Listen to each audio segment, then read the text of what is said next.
blast off. Yeah, we're ready. 3, 2, 1. All right, everybody. Welcome back to another episode of the Atheniano Show. Today will be the Gospels Part 4, and I'm joined by two very intelligent theology students, Daniel Lawrence and Filip Karaivanov. Hello, I'm Philip, fourth year now at Edinburgh University studying philosophy and theology, and I'm glad to be back. Hello, this is my first time on the show. My name is Daniel Lawrence, and I'm also a fourth year philosophy and theology student at Edinburgh. Yes, and it's going to be fantastic.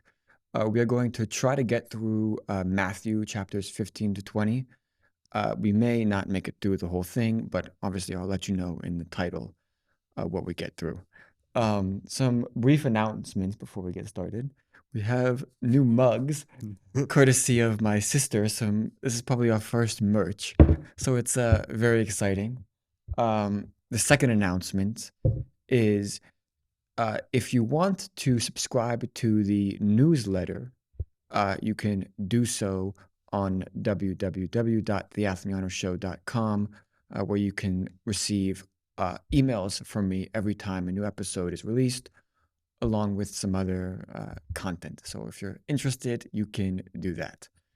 And yeah, without further ado, we are going to get started. These are pretty loose structured, and I think we'll explore some theological, philosophical, and just other interesting themes. So I think if you're interested in any of the above, I think you'll find this very interesting. And of course, we'll include timestamps if you want to skip ahead or not listen to the whole thing in one go. So yeah, without further ado, we're going to start with Matthew chapter 15, the tradition of the elders. Then Pharisees and scribes came to Jesus from Jerusalem and said, "Why do your disciples break the tradition of the elders?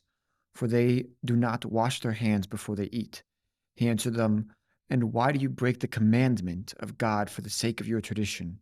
For God said, 'Honor your father and your mother,' and whoever speaks evil of father or mother must surely die. But you say that whoever tells father or mother, 'Whatever support you might have had from me is given to God,' then that person need not honor the father. So, for the sake of your tradition, you nullify the word of God. You hypocrites! Isaiah prophesied rightly about you when he said, 'This people honors me with their lips, but their hearts are far from me. In vain do they worship me, teaching human precepts as doctrines, things that defile.' Then he called the crowd to him and said to them, 'Listen and understand. It is not what goes into the mouth that defiles a person, but it is what comes out of the mouth that defiles.' Then the disciples approached and said to him, 'Do you know that the Pharisees took offense when they heard what you said?' He answered, 'Every plant that my heavenly Father has not planted will be uprooted. Let them alone. They are blind guides of the blind. And if one blind person guides another, both will fall into a pit.' But Peter said to him, 'Explain this parable to us.' Then he said, 'Are you also still without understanding? Do you not see that whatever goes into the mouth enters the stomach and goes out into the sewer? But what comes out of the mouth proceeds from the heart, and that is what defiles. For out of the heart comes evil intentions, murder, adultery, sexual immorality, theft, false witness, and slander.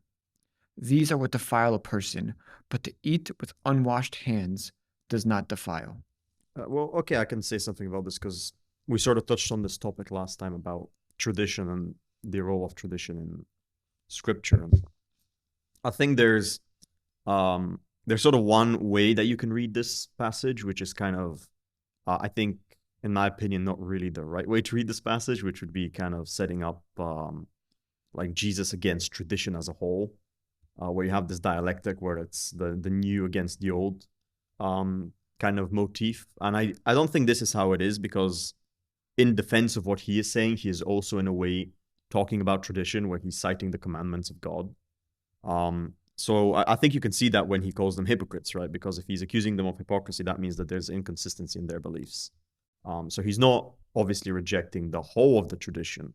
He's only rejecting their inconsistency with the tradition, right? Because they're taking rules that are not as fundamental as those of the Ten Commandments, for example, which are also part of the tradition that they believe in. That's why he can call them hypocrites and not just incorrect.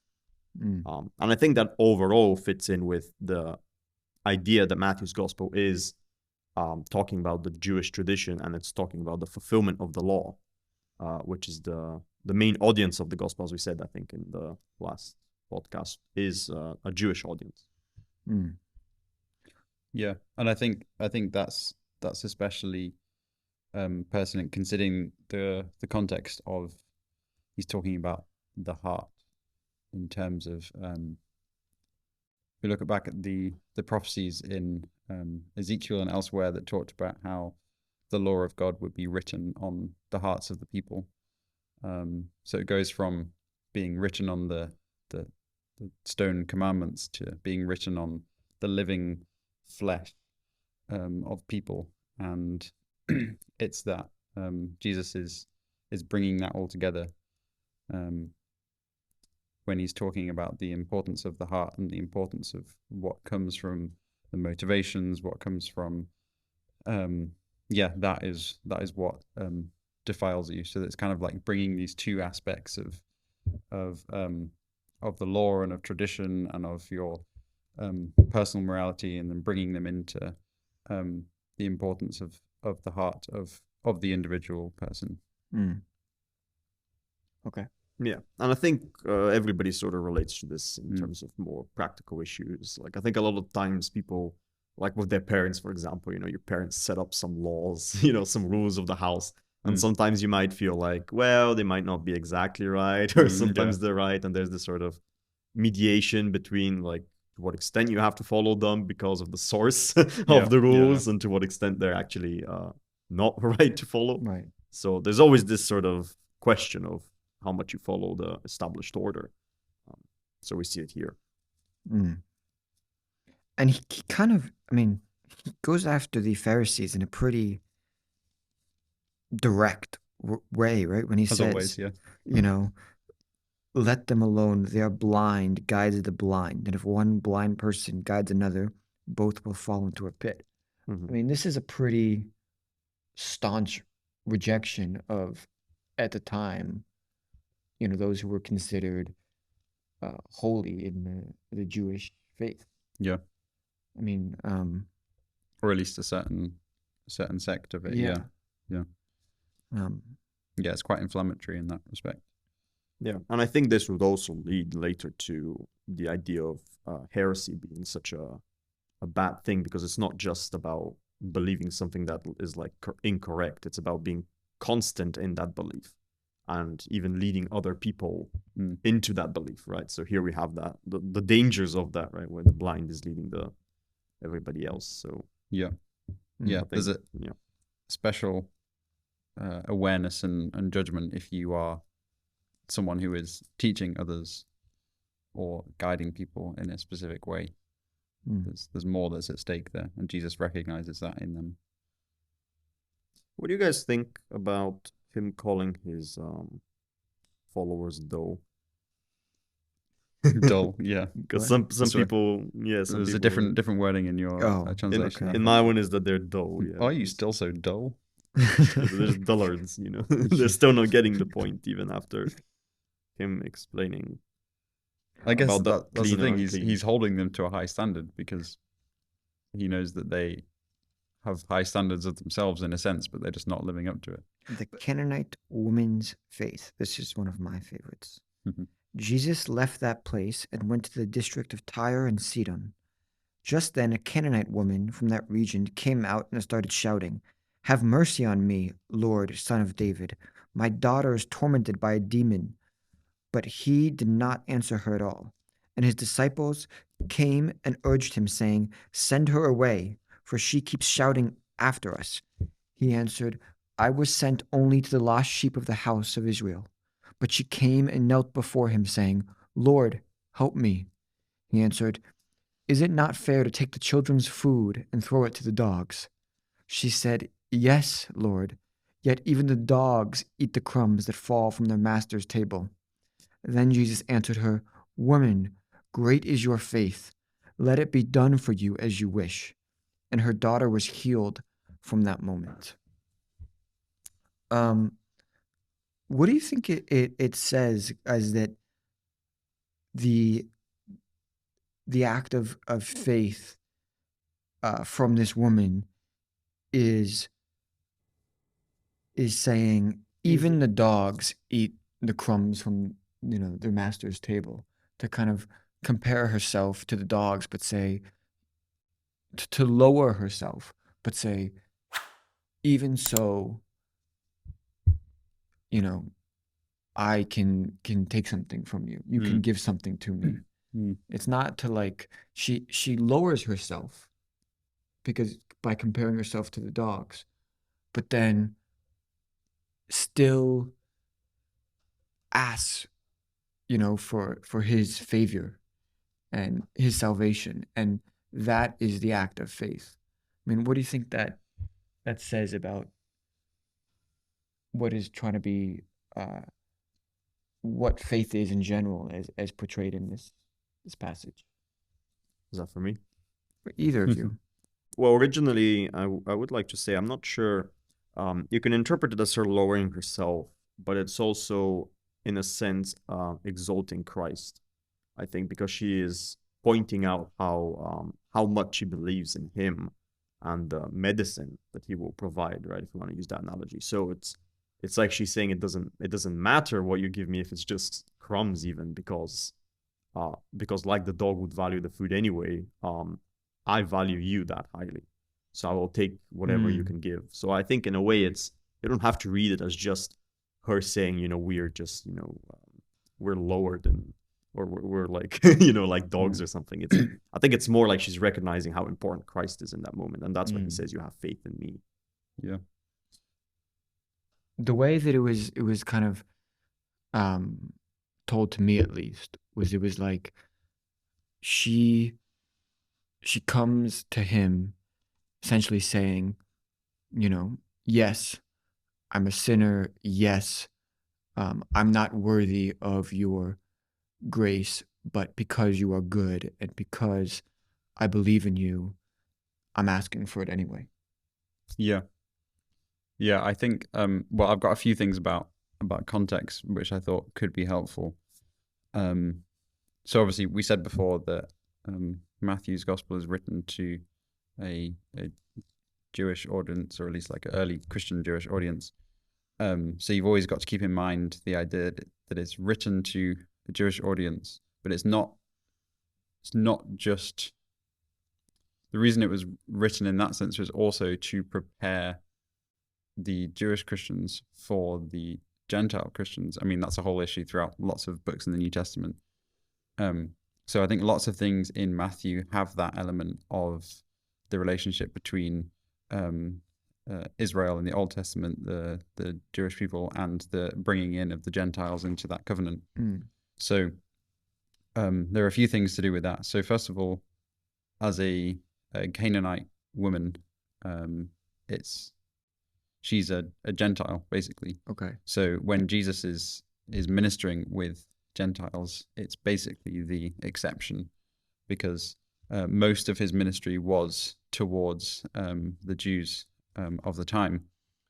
So there are a few things that are kind of interesting about this. So you can kind of see her as an outsider, someone who's outside of that kind of like Jewish culture that Jesus would have grown up in, and that obviously the Jews were expecting a Messiah. So there's an interesting link, and I can thank Jonathan Peugeot for this. This is not my connection, but an interesting link between the mentioning of the dog and the Canaanites, and also this the word that's used for dog here. There are two different words for dog in the New Testament. One is kind of a wild, bad, in Revelation talks about like outside of the dogs, outside of the city. But there's also a sense of like a pet. It's a more kind of homely dog, and that's the more friendly usage here. So it's not necessarily as offensive as it may sound in English. So there's a link between Caleb and the Canaanites, because Caleb in the Old Testament was one of the spies that went into the land. He spied it out.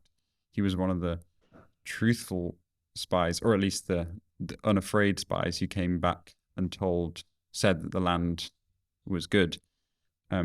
Caleb means, or is linked to the word dog in Hebrew. So there's a kind of a link going on between Caleb and dog. There's a link going on between Caleb, the Canaanite, and the dog. And he was given the outside of the city of Hebron. So he's kind of person who's on the peripheries, who's on the outskirts. He's this kind of dog figure. There's kind of a play on words there. So when Jesus is talking to this woman and she says something about the dog, it's almost like a reference to that outside figure, Caleb, who was a Canaanite, but was part of Israel as a ethnically, I guess, an outsider being brought in.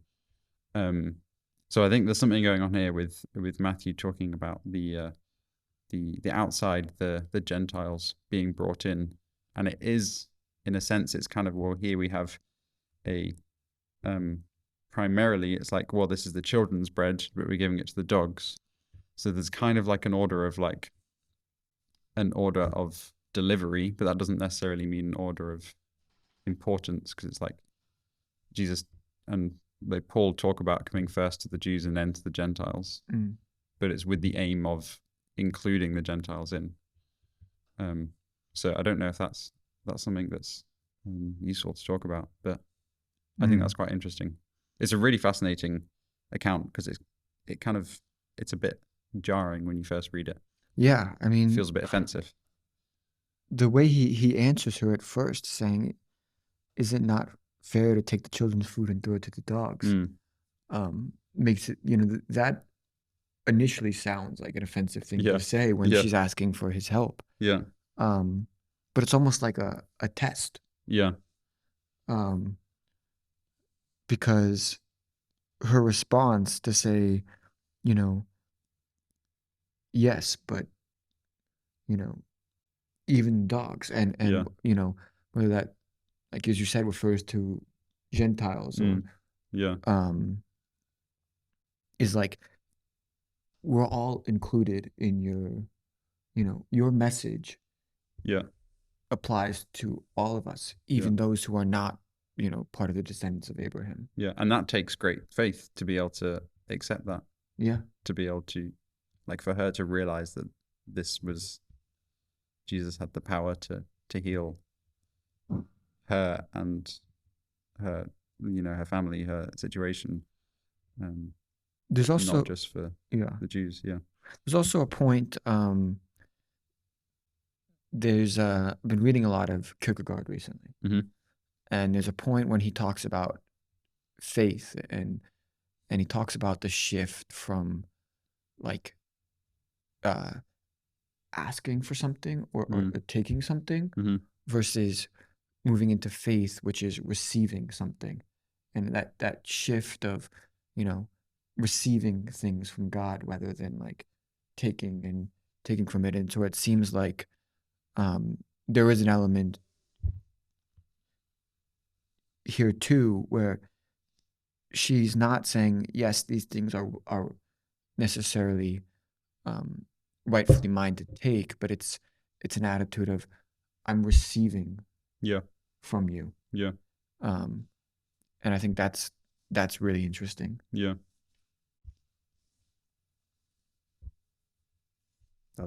I have no more to add. Okay. There's another I think subtle reference, which is the reference in 1 Kings 17. So Elijah, who will maybe come up later in if we get that far. Elijah heals a widow's son, and that's also the widow and the widow's son are also Gentiles, and Elijah is kind of going out of his way to heal this son. So I think there's a bit of a parallel there. Interesting. Okay, I'll move on to curing many people. After Jesus had left that place, he passed along the Sea of Galilee, and he went up to the mountain where he sat. Great crowds came to him, bringing with them the lame, the blind, the maimed, the mute, and many others. They put them at his feet, and he cured them, so that the crowd was amazed when they saw the mute speaking, the maimed whole, the lame walking, the blind seeing, and they praised the God of Israel. Feeding the 4,000. Then Jesus called his disciples to him and said, I have compassion for the crowd, because they've been waiting with me now for 3 days and have nothing to eat, and I do not want to send them away hungry, for they might faint on the way. The disciples said to him, Where are we going to get enough bread in the desert to feed so great a crowd? Jesus asked them, How many loaves have you? They said, 7, and a few small fish. Then, ordering the crowd to sit down on the ground, he took the 7 loaves and the fish, and after giving thanks, he broke them and gave them to the disciples.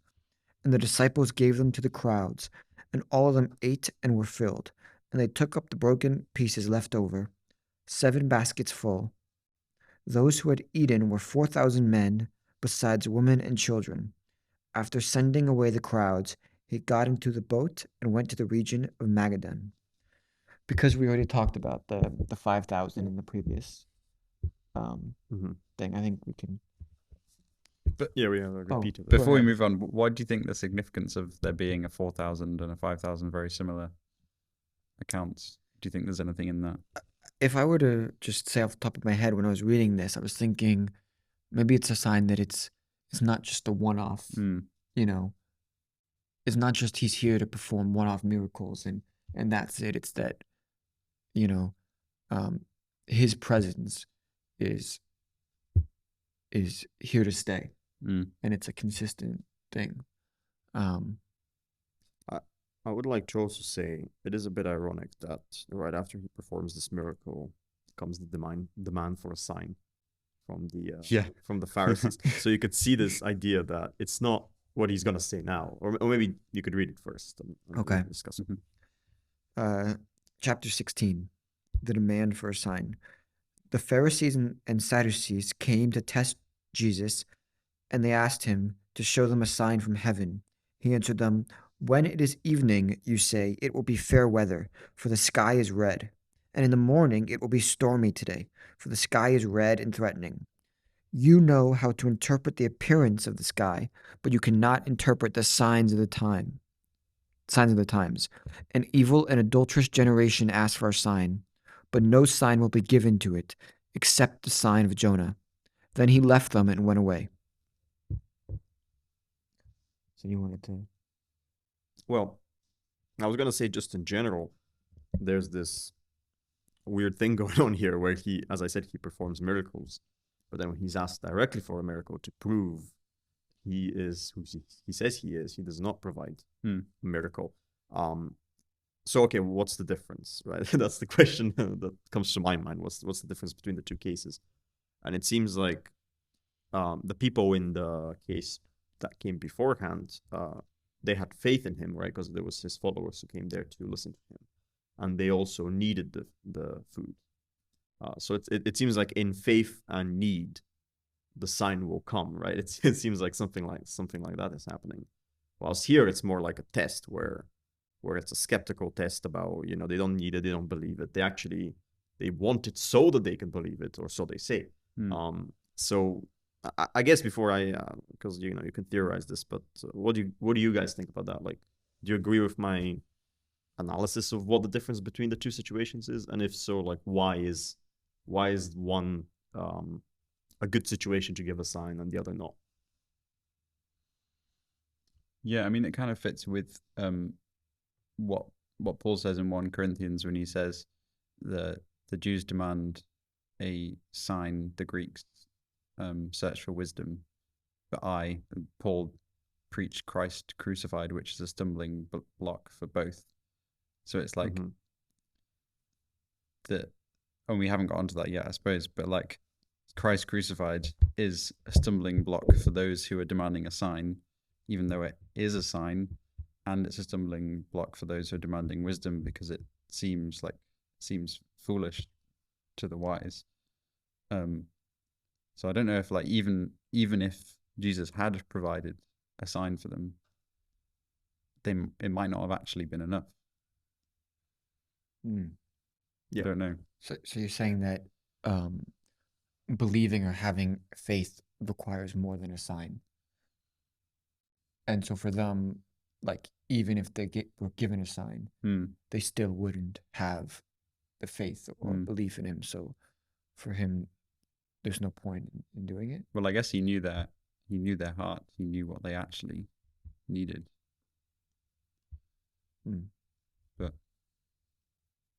yeah, well, in the philosophy of religion, there's this idea of divine hiddenness, which is debated a lot because there's this question of if the goal of God is for us to be with him and to know of his existence, then why is he purposefully hidden himself?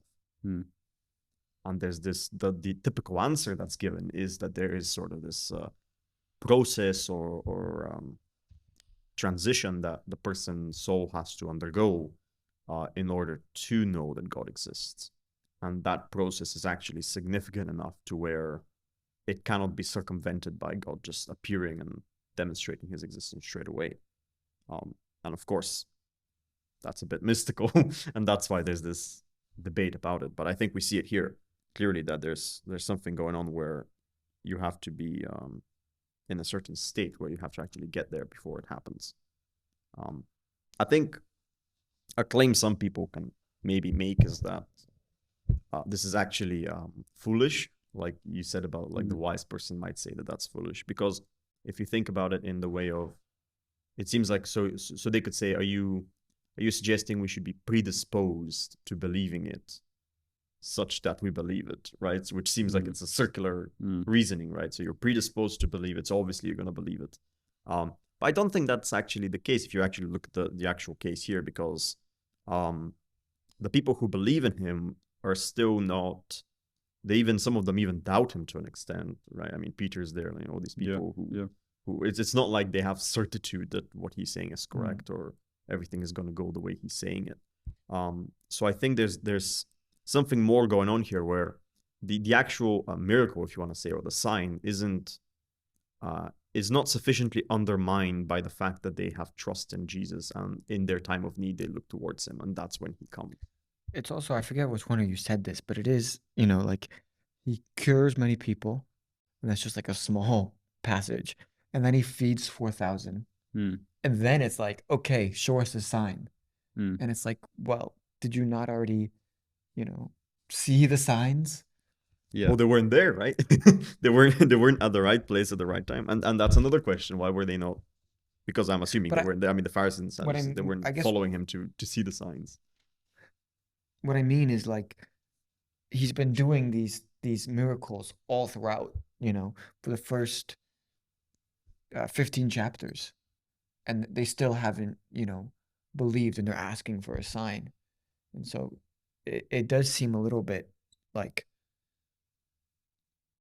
them not believing is more to do with them not wanting to believe rather than them not seeing a sign. Because if they wanted to really see a sign to believe, they have plenty. Well, it seems, I think to me it seems like the signs are occurring at moments which are, I don't think they're occurring randomly. That's what I want to say. I think it's a very structured, nothing here is put in randomly or arbitrarily. So I think the signs are occurring at the right moments, and the right moments in this context. So I'm asking, like, why are those the right moments? Like, what is it trying to say? Because here we have them coming over, but they're not coming over. Maybe they're not coming over in good faith. Maybe that's like the simplest way of putting it. They're coming over because they want to rebuff him, and they're ready. Whatever he shows to them, they're ready to debunk it on the spot. Maybe. Yeah, and he does say he's going to give them a sign, but none will be given except the sign of Jonah. And right. I think, I don't know much about this, but I think that is often interpreted as being the resurrection. Yeah, because you have dying and rising again in 3 days. Yeah. But I heard something else, which is it's not just the Jesus' resurrection or death and resurrection, but it's also in the context of Jonah. Again, we're back to the Jews and Gentiles thing. The context of Jonah is that Jonah goes to Nineveh to should preach to them, I guess. And the whole of Nineveh repents and turns from their ways. And Nineveh was a Gentile city. So another aspect of the sign of Jonah is the conversion of the Gentiles, the conversion of the pagans, if you want, after Jesus. So like there's two parts to the sign, both the actual like death and resurrection of Jesus, which presumably a lot of these people actually would have witnessed, would have seen, would have heard about.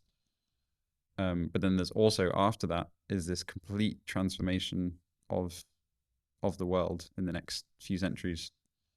Of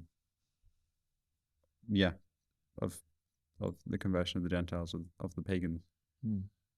Yeah, I think there's a lot of these passages where I think the last time we discussed at length John the Baptist and his relation to Elijah. So we have here the same thing with Jonah and Jesus. I think there's also a part to do with foreknowledge. Because, of course, the Pharisees and the Sadducees have their part to play.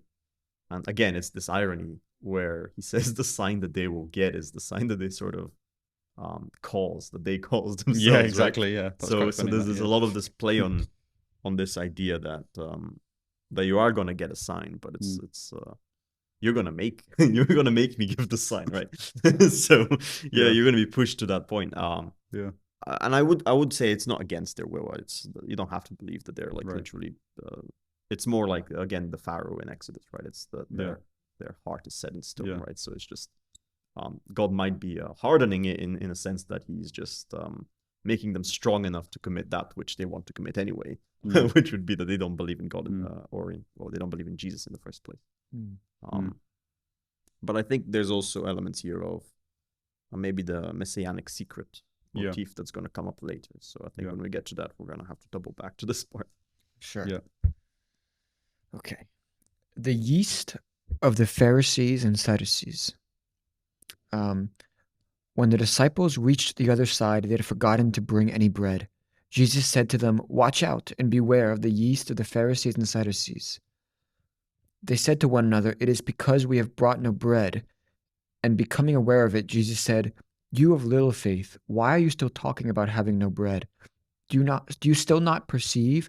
Do you not remember the 5 loaves for the 5,000, and how many baskets you gathered, or the 7 loaves for the 4,000, and how many baskets you gathered? How could you fail to perceive that I was not speaking about bread? Beware of the yeast of the Pharisees and Sadducees." Then they understood that he had not told them to beware of the yeast of bread, but of the teaching of the Pharisees and Sadducees. Peter's declaration about Jesus. Now, when Jesus came into the district of Caesarea Philippi, he asked his disciples, "What do people say that the Son of Man is?" And they said, "Some say John the Baptist, but others Elijah, and still others Jeremiah, or one of the prophets." He said to them, "But who do you say that I am?" Simon Peter answered, "You are the Messiah, the Son of the living God." And Jesus answered him, "Blessed are you, Simon, son of Jonah, for flesh and blood has not revealed this to you, but my Father in heaven. And I tell you, you are Peter, and on this rock I will build my church, and the gates of Hades will not prevail against it. I will give you the keys of the kingdom of heaven, and whatever you bind on earth will be bound in heaven, and whatever you loose on earth will be loosed in heaven." Then he sternly ordered the disciples not to tell anyone that he was the Messiah. Okay, there's a lot of material there, so who wants to start? Go for it. Okay, I'll start. So we have. First, I would like to point out there's immediately there's a point where we have this idea of miracles and faith again.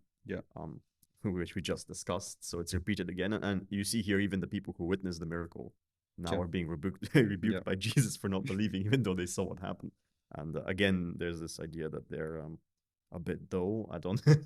That's gonna reoccur again. Okay, so the Son of Man is an interesting term that's being used here. Obviously, people have thought for a long time it's referring to Daniel, right? In the Old Testament, and it's to do with the eschatology of the end times and the Messiah that's going to come. Right. So that's one thing to look into. And maybe you want to say more on. I don't have anything to say on that as that. well. Also Ezekiel, Son of Man. Yeah. Yeah. So that's one thing. The other thing is, from a theological perspective, it's affirming, at least it has been seen as affirming the human nature of Christ. Yeah. Right. So at the Council of Chalcedon, they decide on diophysitism, which is that Christ has two natures. Right? He has a fully divine nature and a fully human nature, and this is taken to imply this as well. So the Son of God, Son of Man. So that's some things that I wanted to say. Why is, like, I know you mentioned that it's going back to Daniel and Ezekiel, but why was the Son of Man, like, why is that term so significant? Because it seems like whenever it's used, it really has such a heightened importance. I mean, why Son of Man and not Son of God? Well, I think it is because it's referring to an eschatological figure, which would say that it's to do with like the end of the world, right? It's the thing that's going to save us at the end of the world. So I think that's why it's such an important term, and it's, in a way, I think it's been seen as more important than Son of God, even because people can interpret Son of God in a more general way, where we're all sons of God in a sense. But Son of Man is like the special designator that's been used in the Old Testament for a specific figure. So I think that's why people place so much emphasis on it. And then one more question I had is, so the switch from Simon to Peter is a pretty big, an important switch, right? Peter is Petros is rock in Greek. So Peter's, the rock. But it seems like such to on first glance, it seems like such an ordinary thing, but who do you say I am? And Simon just answers, "You are the Messiah, the Son of living God." Like that's enough for just to go, "Blessed are you, Simon. You are Peter, and on this rock I will build, my church." Like, why is that answer, that simple answer from Simon, "You are the Messiah, the Son of God, Son of living God," in response to who I am? Why is that such a monumental thing to cause this huge reaction from Jesus? Yeah, I mean, I guess on one level it shows the importance of confessing with your mouth, as it says elsewhere. I guess also they were pretty much doing everything together, the disciples and Jesus. Jesus was watching how the disciples were reacting to his miracles and his teachings, and gets to this point where something has changed in Peter, and he says this, and it's like it changes from here. In terms of the messianic secret, which you mentioned, Philip, like that comes up maybe more in Mark's gospel. And isn't it also, I mean, quite ironic too that Simon is the rock, right? So say becomes Peter the rock, and then the rock is think of something of stable, hard, unmoving, and yet later it's precisely Peter that denies Christ. So I was about to just talk about exactly that point. So I think there's a lot of things going on here. I think one way you can interpret this, and maybe it's the favorable way, I don't know, depends what you believe. But you could say this is a statement of Jesus' divinity, right? Which would be, this would kind of be against what I just said, which was that Son of God is like a general thing. But then if you're saying that this is just a general term for anybody, then I think I agree with, or I think Athan is pointing out a great point here. If this is a general thing, then why is it so important for Christ that he's willing to say, okay, so you're confessing this, and obviously if we know church history, so we know this is going to be the foundation of the church. So as the foundation of the church, this is what the church is going to confess as well. So I see it as, obviously we know that the church confesses the divinity of Christ. So this would be the follow-up, right? This is where it starts and it follows on from here. And I think that makes sense because if it's not about the divinity of Christ, then there's a question of why it's placed as the main confession. And I think this is also related to the motifs to do with both Peter. So Peter here is saying, if we interpret it as the divinity of Christ, right? He's saying something that's blasphemous, right? Yeah. That the man is divine. This is related to what I just said about Son of Man, where we talked about emphasizing his humanity. So now we have humanity emphasized, and now his divinity is being emphasized if we read it on this interpretation. And we have this idea that Peter, as you said, is later going to struggle with this because he said something blasphemous for those times, and now he's going to change it later on when he's directly point blank asked. And I think that represents sort of what's going to happen later with early Christian believers, where a lot of them actually died for their faith, where they refused to do what Peter did, which was go back on what they professed to believe. And even Peter's denial was even something lesser than that. It was even knowing Jesus was what he denied. Yeah. It wasn't even this level of denying the divinity of Christ. It was like he even fell at that hurdle. But that is amazing. I think it's an amazing story of redemption. The fact that he has this watershed moment with Jesus, and then he sinks to the lowest point of all the disciples, I guess. Well, okay, apart from Judas. yeah, of course. And then is raised up with that amazing scene after Jesus' resurrection. So yeah, if you were, making this up, it would be an amazing story arc. But yeah, right. And obviously, if we're going with this, then there's this idea that it's sort of meant to happen when everybody's playing their role out here. So it's interesting that he has to have this like redemptive thing before he gets to the point where he's meant to be. Interesting. Yeah, and I guess the last thing I wanted to point, obviously this is the foundation of the church. The keys of the kingdom are being given here from Christ to his apostles, right? And then later on at Pentecost, this will be shared amongst all of them. Yeah. So, and that's another thing about the Jews and the Gentiles, like opening up the kingdom, as it were, for the nations, which we see at Pentecost. Right. Okay. I'm going to read these next two. Jesus foretells his death and resurrection. From that time on, Jesus began to show his disciples that he must go to Jerusalem and undergo great suffering at the hands of the elders and chief priests and scribes, and be killed on the third day, and on the third day be raised. And Peter took him aside and began to rebuke him, saying, God forbid it, Lord, this must never happen to you.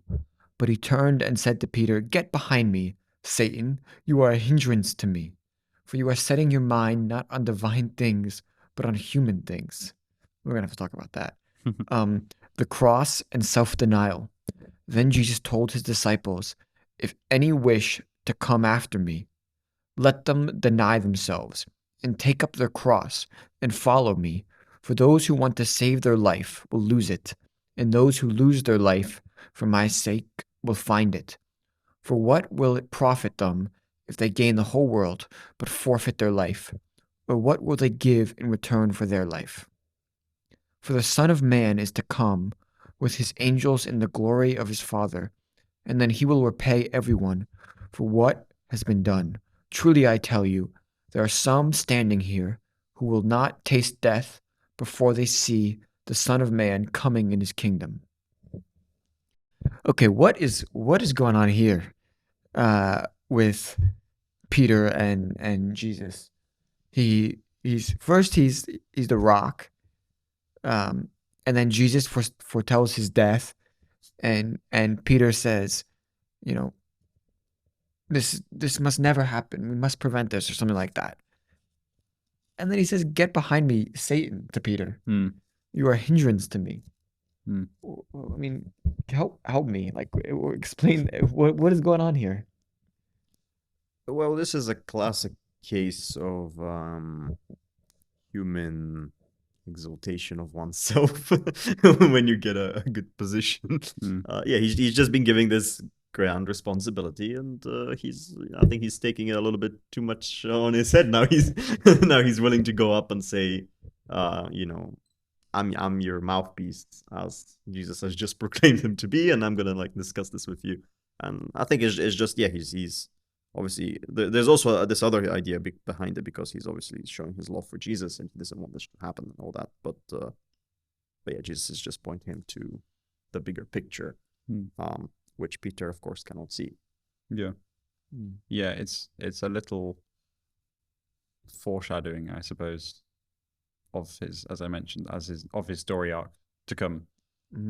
Like he's Right, because doesn't he pull the sword, and like when they come to arrest Jesus, yes, that is Peter. I think Yeah. it's Peter, and then he chops off the Yeah, ear. yeah. I mean, that's another one of his low points during the Oh, Holy yes, Week. yes, Yeah. Yeah. It's quite ironic for The Rock to have so many up and downs. He's quite an extreme person, I suppose. Yeah. Yeah. And then, I mean, what do you make of this in the next passage? For those who want to save their life will lose it, and those who lose their life for my sake will find it. This idea that in order to gain life, you have to give it up. I mean, I think like this is such a profound statement in the Gospels. Like, I think it's something that applies to so many levels of reality. I mean, we see it even in the natural world. You think about how nature works with cycles of plants, animals. Like if you, like the requirement of death and of giving yourself up for new life and for gaining what is new. And yeah, I mean, I guess Jesus is applying this to, on a very personal level, to his disciples, to his followers. You can't gain the world by going after the world, because you'll lose it. I find it so interesting because, he it's like it's not necessarily that you will, like, there's an emphasis on you have to lose your life in order to gain it. You have to pick up your cross and follow. Yeah, just before. So it's like Yeah. it's like it's not just, oh, all these bad things are going to happen to you and then you'll Right, gain it. It's right. like you have to. I mean, what do you make of that? You have to lose your life. You have to forfeit your life.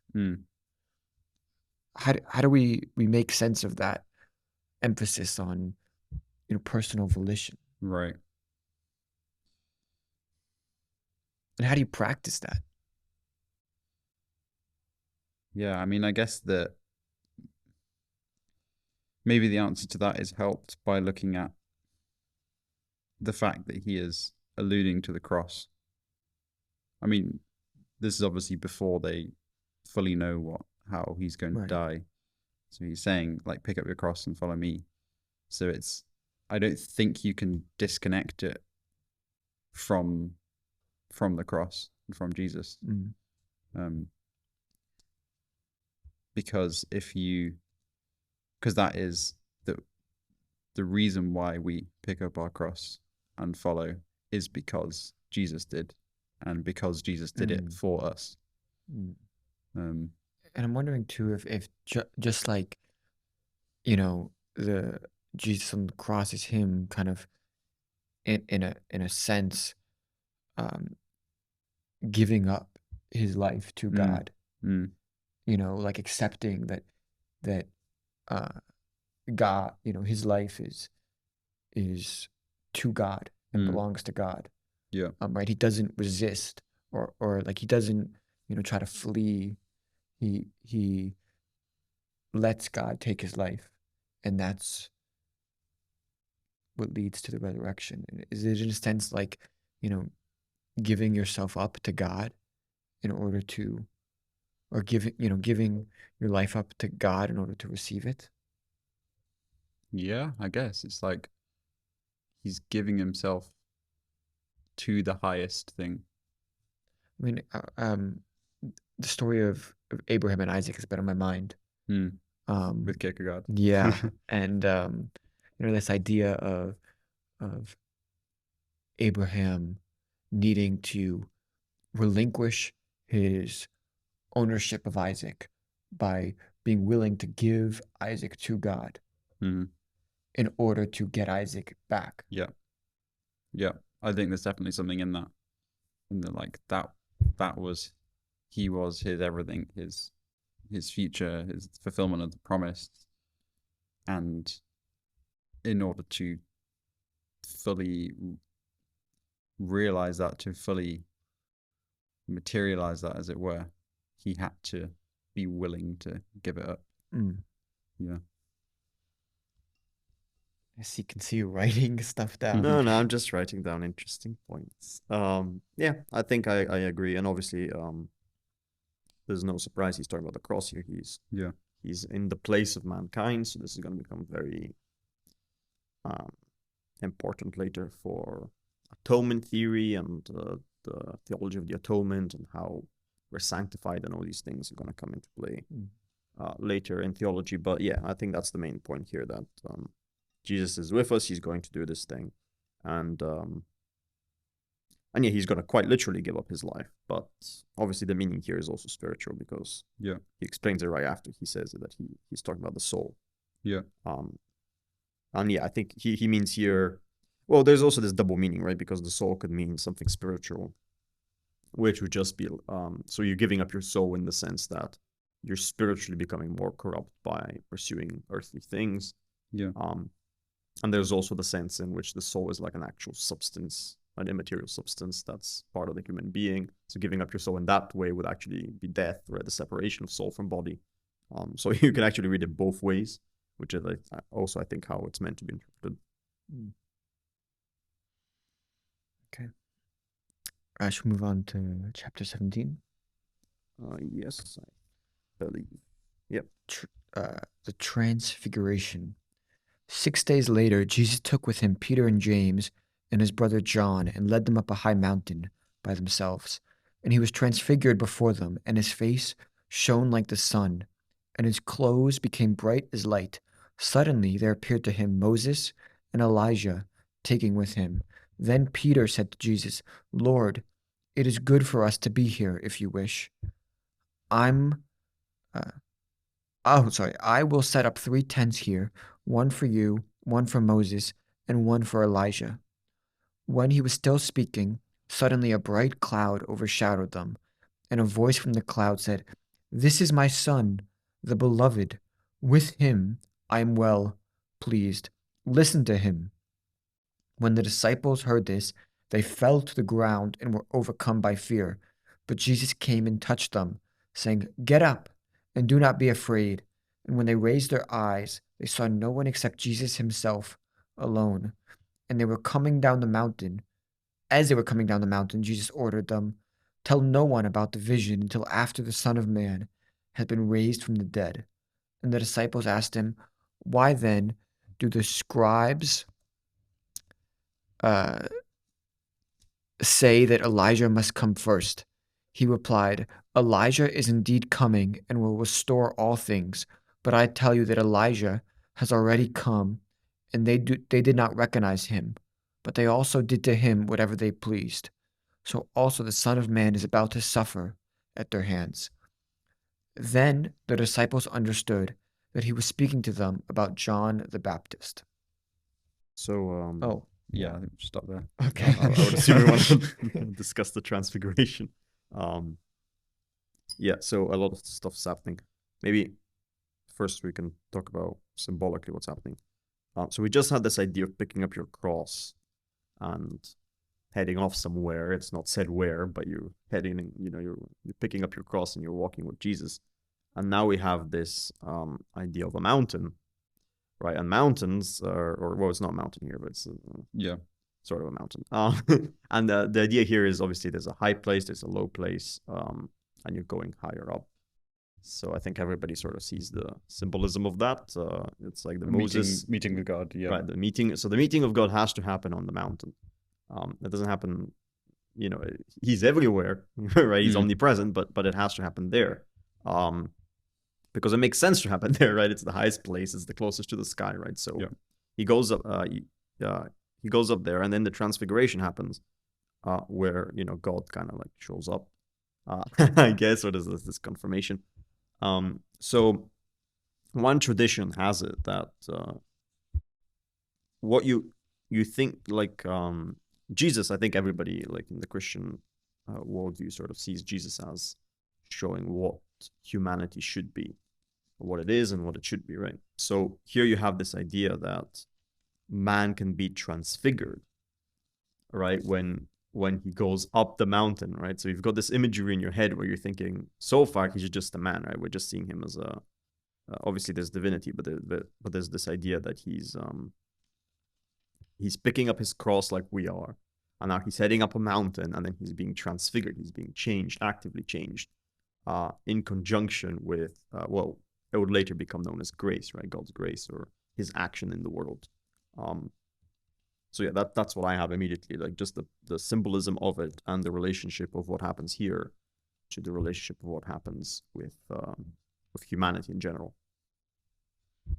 It is interesting because when you're talking about going up the mountain and the symbolism, and then so he reveals himself as they go up the mountain, but then when they're coming down the mountain, Jesus says, "Tell no one about the vision until after the Son of Man has been dead." So it's like you go up the mountain, and it's revealed to you, but then when you come, as you're coming down, it's like keep it a secret. Keep it a secret. Yeah, and that's another interesting point, because up until now we have these miracles that are happening, and they're like done in front of people, right? So they're you can say they're signs, right? But this one, in my opinion anyway, it's not quite a sign. It's more to do with, once you understand the whole story, then you can go back and look at this, and you can interpret this as what man like should do, which is this transfiguration that occurs for humanity in general. Because he's telling them not to tell anybody. So this is not like meant to be like a sign to people at the time when he's doing it. It's more like a sign afterwards, once you understand what's occurred. It also I just wanted to say this is how it's interpreted in the mystical tradition in Christianity. There's a lot of emphasis on the transfiguration, especially in the Eastern churches, because there's in the Western mysticism, there's a lot of emphasis on the stigmata, right, and the crucifixion of Christ. Obviously, both sides talk about both things, but here this like the light. A lot of saints have talked about how they experience a form of transfiguration, which is this like white light that shows up, and it's also related, I believe, to the baptism of Jesus with the dove coming in, and the Spirit. So we have the Trinity, we have the baptism, and the Spirit is coming in. Now we have the transfiguration as you're walking up to the mountain, right, closer to God, and the Spirit reaches out. So there's a lot of different things playing here. I was gonna say too that it's interesting.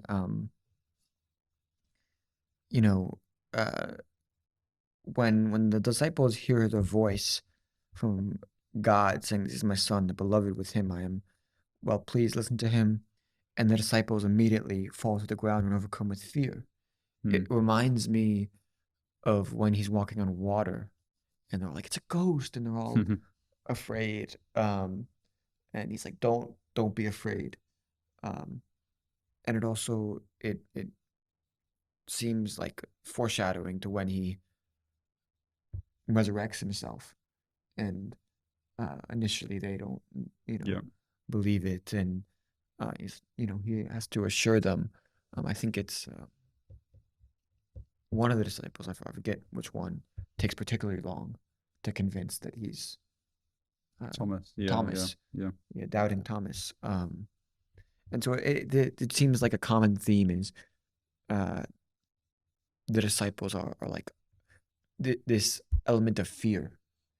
Of like they're afraid of these grand moments. And it's interesting to think about like people's faith in a modern sense, like the element of fear with believing in faith, and how that plays a role in, and if believing or having faith in certain things does require a certain element of getting over a fear. Yeah. I think that's a very good point because, yeah, as we see, the problems they're having are not just purely intellectual, rationalistic problems. Right? Yeah. It's not just where's the proof. It's more like, how does that affect me? And we have that even beforehand, where like when they don't understand, we just talked about them doubting again a second ago, and there it's coming from like a lack of understanding of what Jesus is saying, because they've already sort of forgotten the miracle, or they've just not understood what's happened. So there's a lot of other things happening here, not just a straight up account of, can you show us that you're miraculous? It's more to do with, they have this fear, they have this lack of understanding of some of the things that they're seeing, as you would expect. Well, I would expect any rational person would have these other things going on instead of just their perception of the world. I mean, if something like that happens to you, I would say we would all have a certain lack of understanding and a certain fear, and all these things would be stumbling blocks to having faith in something. Yeah. I think that kind of links into something that I found about the that verse 4. Peter says to Jesus, "Lord, it is good for us to be here. If you wish, I will put up 3 shelters, one for you, one for Moses, one for Elijah," which, I don't know, seems like a very weird thing to say in the moment. Like, they're on the mountain and Jesus is being transfigured, and Peter's like, "I'm going to build some shelters." Like, it seems really strange. But I think the context of this is that it's during the Feast of Tabernacles, which is when they would have made shelters in as part of the feast. It's also called the Feast of Tabernacles. Or did I say that? Yeah. So it's the idea of the tabernacle, obviously in the Old Testament, was the place where God dwelt. His presence was in the Holy of Holies inside the tabernacle, which was then became the temple. And Peter's still got this mindset of like, oh, something holy, something great has to be contained within this shelter, within this tabernacle. And what he doesn't realize is that that was like the previous expression of God's glory and God's presence. Whereas now in the Transfiguration, we have like the full picture, which is in Christ, in Jesus. We have the full glory of God, who's not constrained by this little tabernacle that Peter wants to give them. So I think that's just amazing.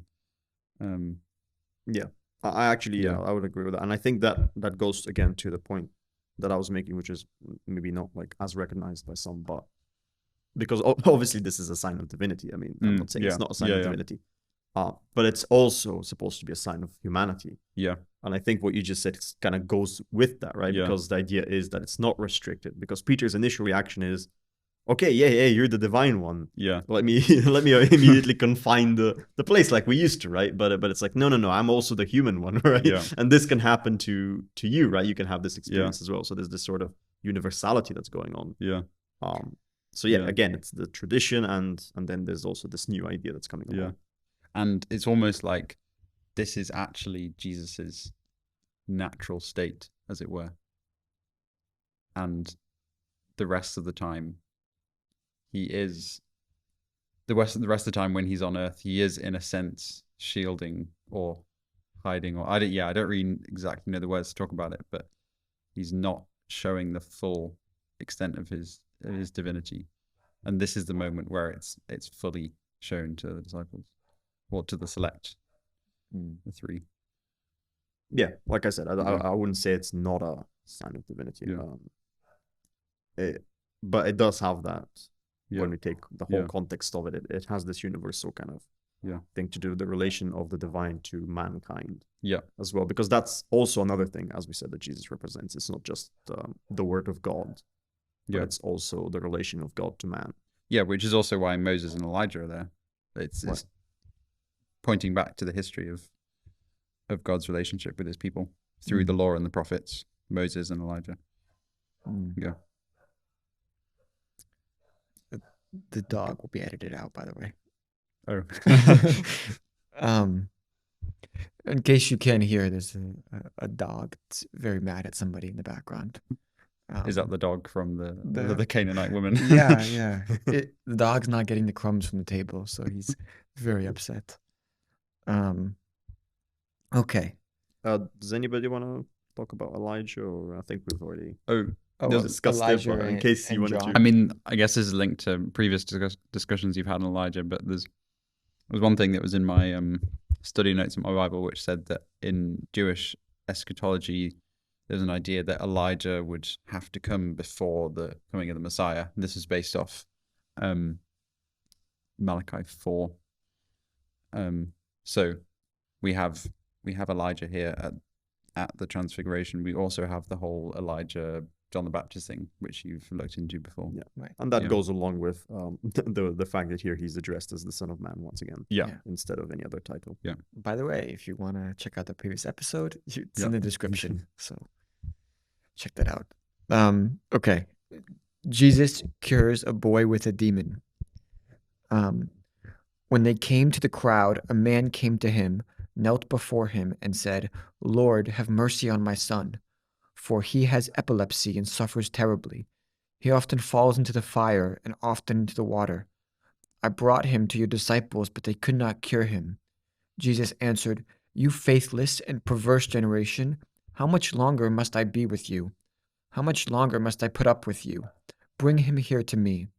And Jesus rebuked the demon, and it came out of him, and the boy was cured from that moment.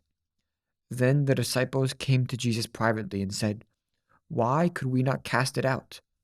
He said to them, "Because of your little faith.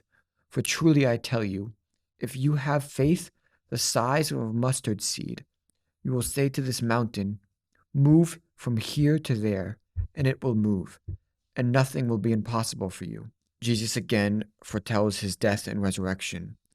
As they were gathering in Galilee, Jesus said to them, "The Son of Man is going to be betrayed into human hands, and they will kill him, and on the third day he will be raised." And they were greatly distressed. When they reached Capernaum, the collectors of the temple tax came to Peter and said, "Does your teacher not pay the temple tax?" He said, "Yes, he does." And when he came home, Jesus spoke of it first, asking, "What do you think, Simon? From whom do kings of the earth take toll or tribute? From the children or from others?" When Peter said, "From others," Jesus said to him, "Then the children are free. However, so that we do not give offense to them, go to the sea and cast a hook. Take the first fish that comes up, and when you open its mouth, you will find a coin. Take that and give it to them, for you and me." Any commentary on those, or? Actually, I don't have much to say on those passages. I really don't understand the coin fish thing. Oh, the fish. I would love some insight, to be honest. Which part of it is I've always been a bit mystified by this. the whole like go to the sea and catch a fish? Yeah, I'm sure there's some meaning that I don't know, but I mean, I've always took it like very literally. It's like, all right, well, just to get them away from us, take the coin that comes from the fish and give it to them. And then, well, I don't think we disagree that, or at least I mean, sure, it's literal, but what's why does it have to happen this way? Why is it recorded? I think that's what he's asking Yeah. more like. Whoa. Why doesn't he just produce the coin? Well, maybe there's some symbolism here to do with Jonah. Yeah. Since he was mentioned already, and That's true. we're approaching the 3-day event. So maybe this is some sort of symbolism where he's again foreshadowing. In which case, this would be a real foreshadowing, because I think before he's basically blatantly stating what's going to happen, but Yeah. now he's sort of through miracles he's starting to foreshadow. Like, there's a fish, the coin's in the fish, right? The treasure in the Exactly. belly of the beast. So that's what I'm thinking to do with the fish. And again, we have the motif of the faith, not having enough faith. Yeah. Okay, you want to talk about greatness? Greatness. Well, the next chapter. The next The next one. chapter. Okay, yeah. We talk about greatness. True greatness, chapter 18. At that time, the disciples came to Jesus and asked, "Who is the greatest in the kingdom of heaven?" He called a child whom he put among them and said, "Truly I tell you, unless you change and become like children, you will never enter the kingdom of heaven. Whoever becomes humble like this child is the greatest in the kingdom of heaven. Whoever welcomes one such child in my name welcomes me." This is interesting Mm-hmm. because you remember, I don't remember if it was chapter 12 or 11 of Matthew when he says, "Thank you, Father, for you have hidden these things from the wise and understanding and revealed them to the children." Yes. We discussed it, so I think maybe 12. I think we started at 12 last time, maybe 11. Uh, We did discuss the Yeah. children last time. there's this emphasis on like, Ignorance and well, there the emphasis was more on ignorance. I feel here we like. go. It's 11. I'll reread it. Just Jesus. He says, "I thank you, Father, Lord of heaven and earth, because you have hidden these things from the wise and to the intelligent, and have revealed them to infants. Yes, Father, for such was your gracious will." So it's infants there, and this is children, but it's the same idea. Yeah. What do you make of that? That like there's this emphasis on this kindred, this childlike spirit that you need to enter heaven. Yeah, I think it comes down to humility. Like, children have to have trust in someone more capable than them, who can provide, who can protect, etc. And I think a lot of the imagery, the teaching around being like a child is really emphasizing the humility that is needed to accept the message of the gospel. Yeah, and I also think there is an emphasis here on the innocence of children. I know some people don't want to talk about the innocence of children, but I mean, it does say, "But if anyone causes one of these little ones who believe in me to sin," right? So there's this idea that they are more innocent. Let's put it that way, so it's more palatable for some people. Right, yeah. They're more innocent than the average Joe, right? So there is that aspect of it as well. There's innocence, there's humbleness, there's openness as well. So that goes to humbleness. I think we discussed that last time. To do with the faith and how you approach Jesus and how you approach God. Okay. Temptations to sin. If any of you cause one of these little ones who believe in me to sin, it would be better for you if a great millstone were fastened around your neck and you were drowned in the depths of the sea. Woe to the world because of the things that cause sin. Such things are bound to come, but woe to the one through whom they come. If your hand or your foot causes you to sin, cut it off and throw it away. It is better for you to enter life maimed or lame than to have 2 hands and 2 feet, and to be thrown into the eternal fire. If your eye causes you to sin, tear it out and throw it away. It is better for you to enter life with 1 eye than to have 2 eyes and to be thrown into the hell of fire. So we should just all cut off our arms. And This is a nice passage that's misquoted and miscontextualized, isn't it? Of course, he's advocating bodily mutilation. I don't think so. I think one thing I obviously get from his priority. Yeah. I think we get the sense of like there's an urgent priority here where going into the kingdom of heaven and the end result of how you get there is very, very, very important, right? So much so that he uses this graphic language of the body, you know, if it distracts you away from things. But yeah, I don't think it should be taken to in any agnostic sense of, you know, just the body is like the most evil thing and we should just remove all parts until nothing's left. Obviously, that would be an extreme reaction. Yeah. Due to other things like the body being created by God and it being good and so on. So, yeah, I think it has to be taken as a spiritual idea of what you should prioritize and salvation and all that. Yeah, I've heard it said, which may be a helpful way of looking at it, that if all these body parts cause you to sin and then you do cut them off and then you've just got, well, if your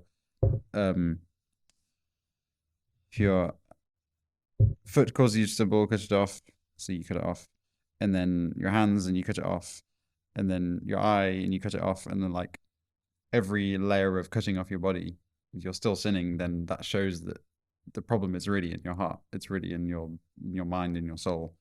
And that's the thing that needs to be transformed.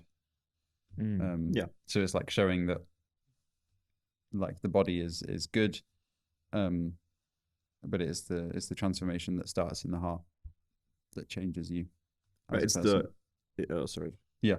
It's the proper use of the body, right? Yeah.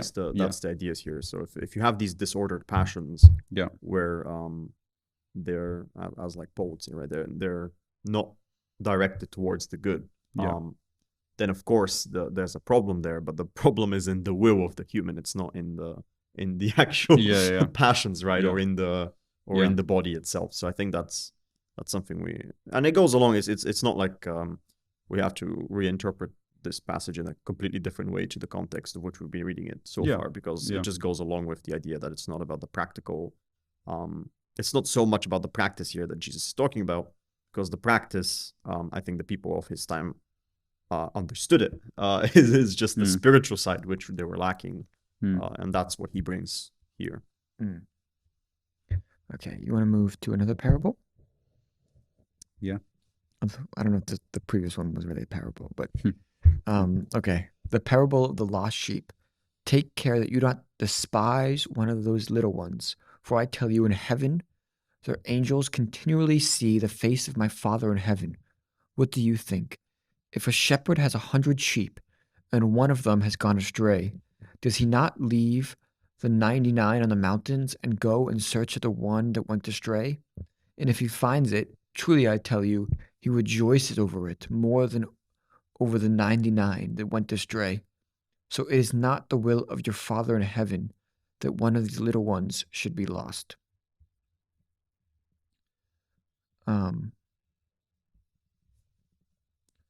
Okay. Philip or Daniel, help me interpret this parable. Okay, well, I mean, is this kind of like akin to like, don't just value everybody? I mean, I would say immediately I'm getting some sort of ethical judgments here.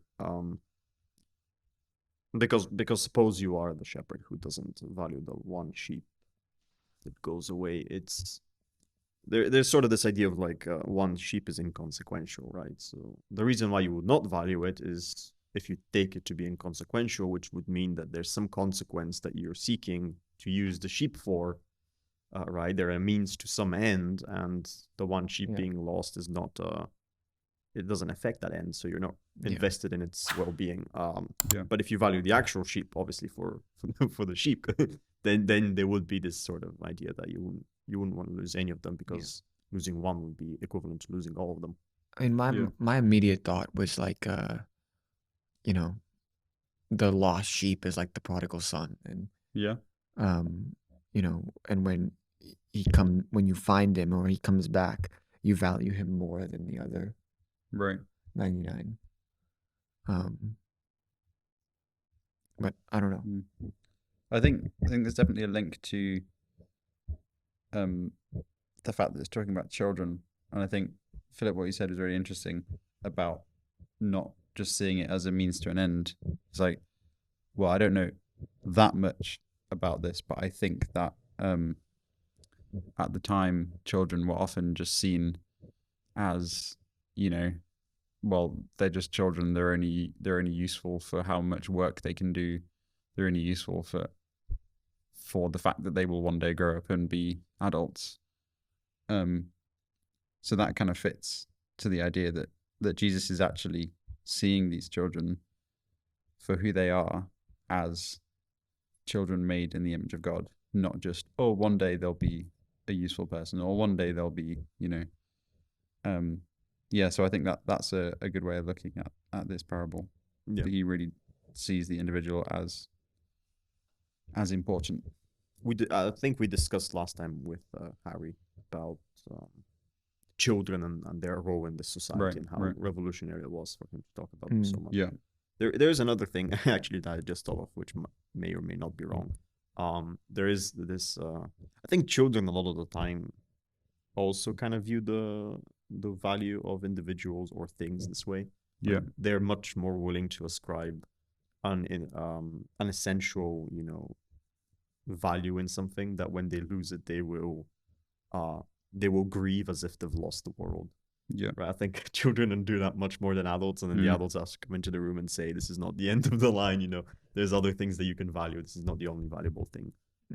So maybe it's also relating to that sort of childish outlook, and I'm talking about how for individuals that's actually the correct outlook, or at least that's the outlook that God has. Interesting. Reproving another who sins. If your brother or sister sins against you, go and point out the fault when the two of you are alone. If you are listened to, you have regained that one. But if you are not listened to, take one or two others along with you, so that every word may be confirmed by the evidence of 2 or 3 witnesses. If that person refuses to listen to them, tell it to the church. And if the offender refuses to listen even to the church, let such a one be to you as a Gentile and a tax collector. Truly I tell you, whatever you bind on earth will be bound in heaven, and whatever you loose on earth will be loosed in heaven. Again, truly I tell you, if 2 of you agree on earth about anything you ask, it will be done for you by my Father in heaven. For where 2 or 3 are gathered in my name, I am there among them. Okay, so you want to talk about that? I'm very confused. Okay, well, there's more like the practical thing of what's going on, but there's also, I think there's a lot of ecclesiological stuff going on here, because we're seeing it go from so we have one person who's like an unbeliever, and then the people who come over, first there's witnesses, so that's interesting. So the structure goes witnesses, church, and then outside of church is the pagan or the tax collector, right? Funnily, he puts them together.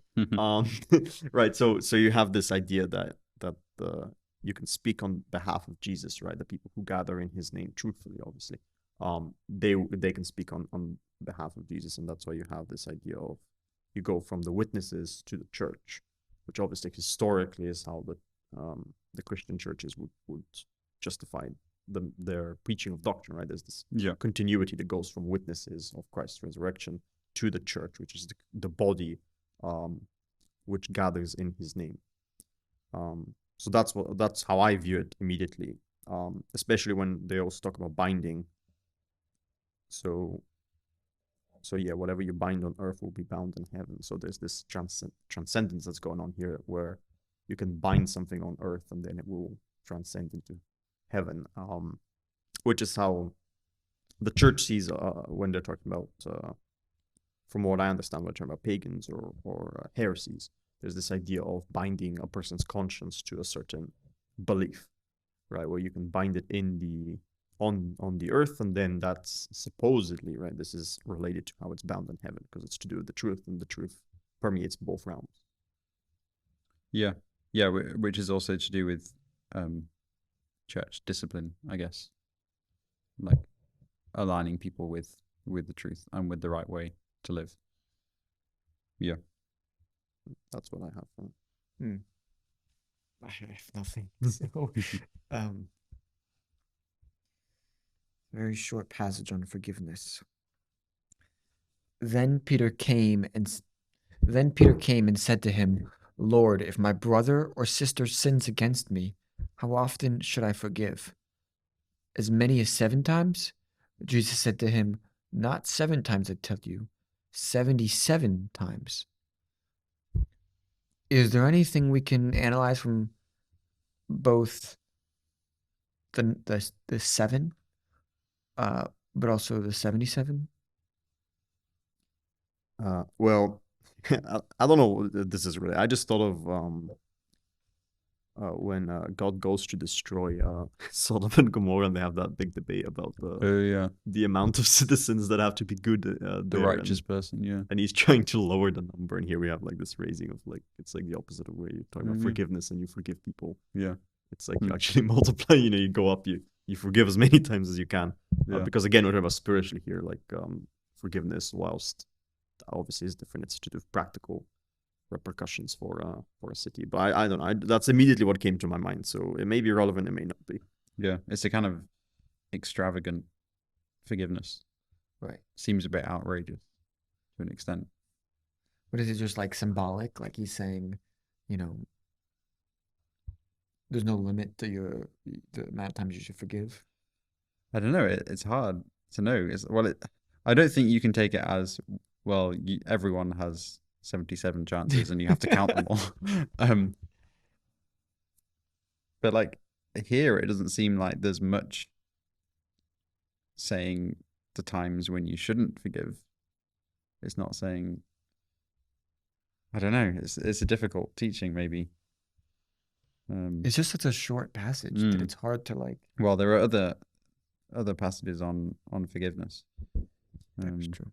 Well, I think there's sort of this idea that the question itself is badly formulated. I think that's what Jesus is getting at here, because it's how many times should I forgive someone? It's like that's not quantifiable. I mean, they're wanting to get that minimum threshold so they can feel good about themselves. Kind of exactly. They're either genuine in their forgiveness and then they deserve it, or they're not, in which case they don't. Yeah. That's how I take it to be. I don't think the 77 has. And it's just a ridiculous answer to a ridiculous question. I think that's how he views it. And maybe the parable of the unforgiving servant will tell us a little bit more about forgiveness. Yeah, they are connected. For this reason, the kingdom of heaven may be compared to a king who wished to settle accounts with his slaves. When he began the reckoning, one who owed him 10,000 talents brought to him. As he could not pay, the Lord ordered him to be sold, together with his wife and children and all his possessions, and payment to be made. So the slave fell on his knees before him, saying, Have patience with me, and I will pay you everything.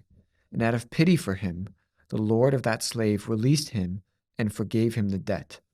But that same slave, as he went out, came upon one of his fellow slaves who owed him 100 denarii, and seizing him by the throat, he said, Pay what you owe.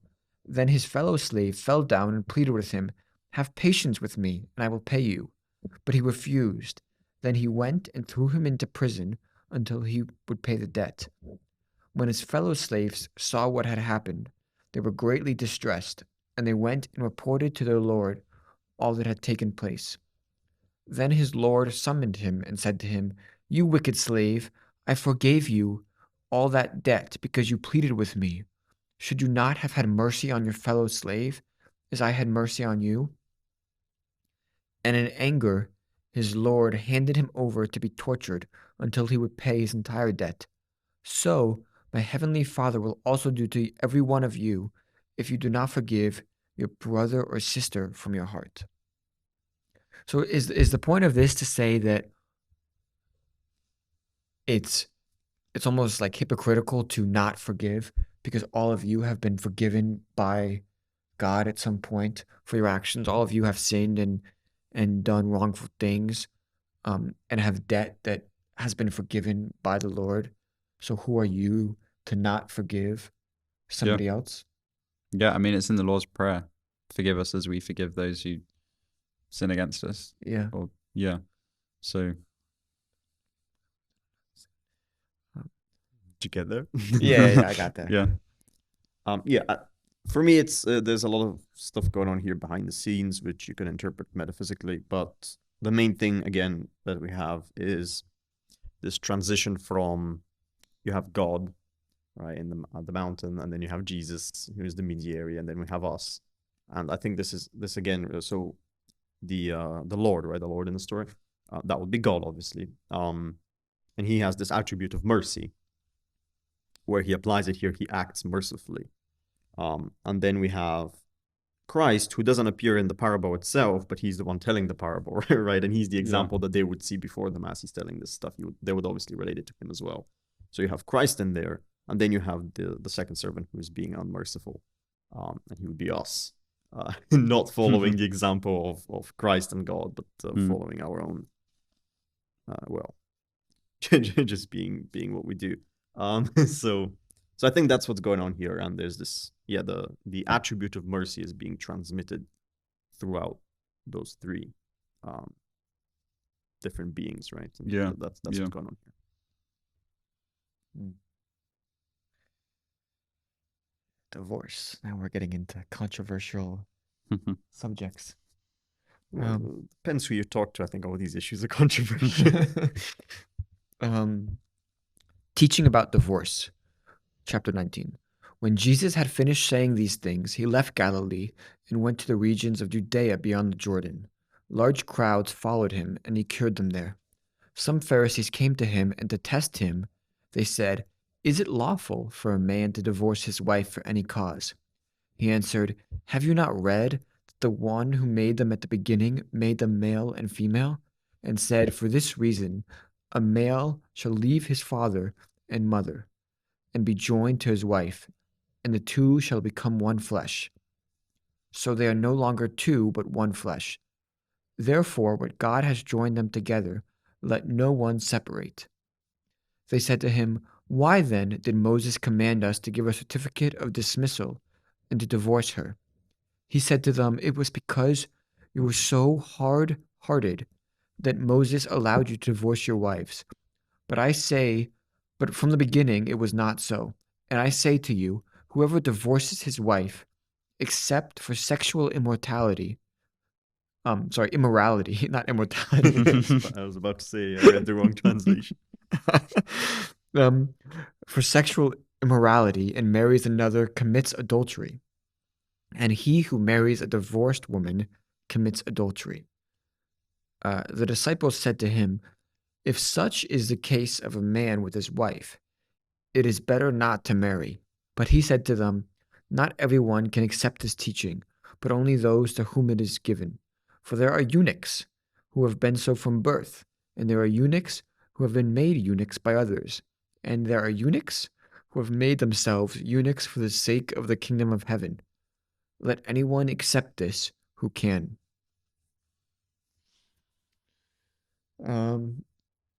Philip, since you're the expert on marriage, why don't you? I'm not married, everyone, just so you know. He's not referring to anything. Okay. Which part do you want me to talk about? I mean, okay, so I mean, we can. The first part. Well, I guess the part that I'm a little bit confused about is when he talks about when the disciples say, "Why then did Moses command us to give a certificate of dismissal and to divorce her?" Maybe it's my limited knowledge of the Old Testament, but what is that referring to? Yeah, that's a good question. Well, unlike marriage, I'm not an expert on the Old Testament. Okay, well, yeah, maybe someone else would have an answer to what exactly is referring to here. Of course, his answer to it is interesting because he's saying that marriage is specific only for certain people, which in the Paul's letters, right, that's also stated again. So there's this idea that marriage is well, it basically looks like for people who can't control themselves. That's what it looks like. I don't think that's too radical of a statement. Yeah, it's the one who can accept this should accept it, and the one who could accept this, he doesn't mean, of course, the person who wants to not be married, but still go around. He means the person Well- who cannot be celibate. That's the person who should be accepting this. Well, it is kind of interesting because it does seem like he kind of at least appears to suggest that if not everyone is suitable for like marriage, or that not everyone, if you don't have the capacity to like, do marriage properly, you shouldn't get married. Or if you don't have the capacity to control your sexual desires, then become a eunuch. Well, I wanted to Well- touch on another point. Another point? Yeah, I think the interesting thing was about like the actual marriage and what it is. But Sure. maybe someone else can talk about Not the eunuchs. Yeah, maybe I'll leave it to our other guest. I Discuss the eunuchs. I don't have Um, anything to say about the eunuchs. Should we all just get vasectomies? Okay. Well, before I'm an expert on marriage, so I cannot. Okay, let's talk about this. So there's this idea here that obviously he restates from Genesis. We talk about male and female, and then there's their union. It's one flesh and all this thing. I do find it interesting because obviously we have man is in the image of God, so marriage is sort of has this trinity in it as well, where you have man, woman, and child. Obviously, I don't mean you can have multiple children, but but I mean Right, child yeah. in general. So again, there's this like marriage is sort of, it looks like it's replicating like the triune God in a sense. So that's what we have one flesh, but there's three individuals at least in marriage, right? It is interesting too, like when he says, be joined to his wife, and the two shall become one flesh, so they're no longer two, but one flesh. It is interesting that like there is kind of this cycle that happens where like you have the separation into two to two flesh, and then with marriage it's like you're bringing them back together. You become one so that you can become many in terms of reproduction. Interesting. I was thinking more in terms of like just you go from being two Yeah. to really it's like this emphasis on marriage is not about one person and another person. It's like when you become married, your lives with the other person become one. Yeah. Like you almost like in a sense lose your individuality. Yeah. Yeah. Because you are taking it's like a leap to become like literally attached to the other person. Yeah. Well, again, I think that's why I mentioned the Trinity, because for me, it's not. You've got to be careful here, right? Because the flesh is being used, so it's the in technical terms, right? It's the nature that's becoming unified, but not the person. Right. Right. So you're not losing your personhood, obviously, Right. as you're becoming one in marriage. I mean, that's debatable, But being well, maybe you're the real expert on marriage, or divorce. But I don't think you're supposed to be losing yourself, right, in the marriage. But there's a very strong unity which is expressed through this nature becoming one, which would be the body becoming one, right? It's a giving of yourself, in the same way that we talked about, like losing yourself to gain the world. Mm-hmm. Like you only gain really through giving. Yeah. Fully, and you can't gain from marriage by being purely selfish and only taking. It doesn't work. You have to be giving. Right. And there's also this idea of children coming into play again, right? Yeah. So like obviously the tradition is that the purpose of marriage is also directed towards a third person at the very Yeah. least, right, which would be the child. And that's interesting again because we were talking about children and innocence and humbleness, right? The exaltation of children, right? So now we have this marriage, which is the precondition for children in this Christian sense. Yeah. And I think also it's important to say that Jesus has a very high view of marriage. In that because I've got in my notes something about there were two schools of thought in the Jewish interpretation. Some allowed for divorce for like the smallest thing. The example here is someone, Hillel,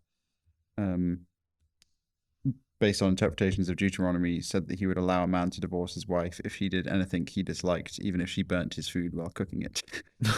Jesus clearly took the side of Shammai, another interpretation, which has like very strict criterion for divorce. And it's not just the idea of criteria for divorce that Jesus has a high view of. Like in general, Jesus has a very high view of marriage because he realizes not just the practical implications in terms of, I don't know, children and becoming one and that kind of thing, but it's so clearly a picture of Christ and the church that he needs to have a high view of marriage because it is pointing to a metaphysical reality, as it were, of Christ and the church.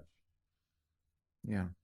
Yeah, and I would agree with that. And that's Yeah. what I meant when I was talking about the child as well. So Yeah. I don't mean it in the practical sense of... Well, it's I'm both. not bringing Yeah. in any like practical argument here about the Yeah. best way to raise children Right, or have okay. children is through Right. marriage. I quite mean it in the...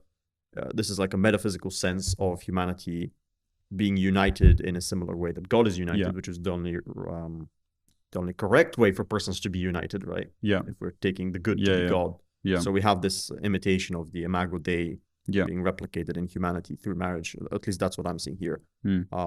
So that's what I'm getting from, like, partly from this, and that's why it's so important for the marriage to occur. And then the divorce is more like the practical application of humanity creeping in again, because we have this like picturized image of marriage and what it's supposed to be, and then we have reality, which obviously is different. So that's why you have to make these compromises and talk about divorce and things like that. Which is, well, do you guys have anything about unfaithfulness being the main? Or my translation says unfaithfulness. Your one said immorality. Yeah, sexual immorality, not immortality. Not immortality.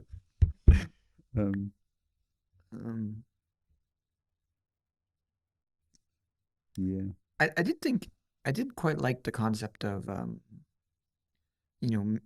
marriage in the sense, like, there is the joining, but there's also the leaving of the father and the mother. And I was thinking about, like, in ceremonies, how it's the handoff of the father walking the daughter down the aisle and handing him to. I think that's quite an interesting, I don't know, motif of, like, there's honor your father and mother, but you're kind of giving that up in a sense. Not giving up the honoring, but you're and it also can be interesting when you think about, like, the role that the father and mother have in letting go of their child. And what that entails. Like, it's not just the person letting go of their connection to their father and mother, but it's the father and mother letting go of the child and giving them to another human being. I don't know. I thought that was an interesting thing. Yeah. Okay. Jesus blesses little children. A lot of children. Then children were being brought to him in order that he might lay his hands on them and pray. The disciples spoke sternly to those who brought them, but Jesus said, "Let the children come to me, and do not stop them, for it is to such as these that the kingdom of heaven belongs. and he laid his hands on them and went on his way. So, just to make this point again, it's not a coincidence that after having a discussion on marriage, there's this Yeah. strange passage which seems to just repeat sort of like a little story that could have been put before when we were talking about children. Like Yeah. he mentions them multiple times, but now there's this little insertion. Don't forget about the children, right? So we talked about man, woman. Now we have the third thing, which would be the children. Okay. The rich young man. Then someone came to him and said, "Teacher, what good deed must I do to have eternal life?" And he said to him, "Why do you ask me what is good? There is one who is good. If you wish to enter into life, keep the commandments." He said to him, "Which ones?" And Jesus said, "You shall not murder, you shall not commit adultery, and you shall not steal. You shall not bear false witness, honor your mother and father. Also, you shall love your neighbor as yourself." The young man said to him, "I have kept all these. What do I still lack?" Jesus said to him, "If you wish to be perfect, go, sell your possessions, and give the money to the poor, and you will have treasure in heaven. Then come, follow me." When the young man heard this word, he went away grieving, for he had many possessions. Then Jesus said to the disciples, "Truly I tell you, it will be hard for a rich person to enter the kingdom of heaven. Again I tell you, it is easier for a camel to go through the eye of a needle than for someone who is rich to enter the kingdom of heaven." When the disciples heard this, they were greatly astounded and said to him, "Then who can be saved?" But Jesus looked at them and said, "For mortals it is impossible, but for God all things are possible." Then Peter said in reply, "Look, we have left everything and followed you. What then will we have?"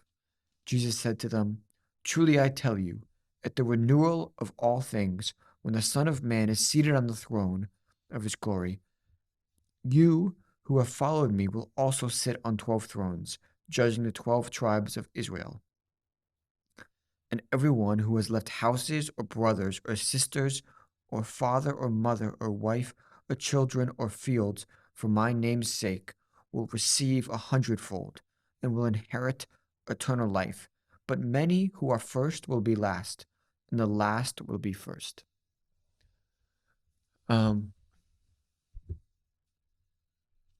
This is, I think, a tough passage for a lot of people to hear. Yeah. I mean, I'm interested to hear your guys' take. Does he literally mean, you know? I mean, I'm thinking like, okay, is he just saying,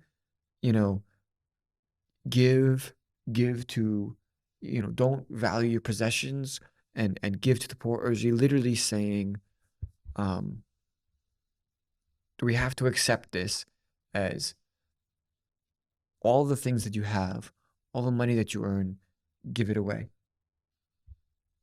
Well, I think to this man, he was definitely saying that. I think he knew the obstacle in his heart that was stopping him from accepting the message of the kingdom, and he realized that this is the thing that's going to stop him. So he says, yeah, you have to get rid of this obstacle, get rid of this idol, as it were. For us, I think there is in a sense that it's also true in the same way that, well, maybe God would call you individually to give your possessions away to other people, but I think it's also true in the sense that we have to give everything that we have to God. We have to devote everything that we have to God to follow him. We can't hold things back within our own domain of control and agency. We have to be willing to truly give everything to God. Okay, well, maybe we have a different take. Yeah. For the first time. Okay, so what is happening here when you read it least from what I'm seeing, is that the first thing he asks is how to be good, right? And then we have this metaphysical statement of there's only one good, it's God, right? So goodness comes from him. And then we have this idea. He says, okay, but how do I follow? Like, how do I follow that good? And then he says, follow the commandments, which are then listed. And then he says, okay, but I've done all that.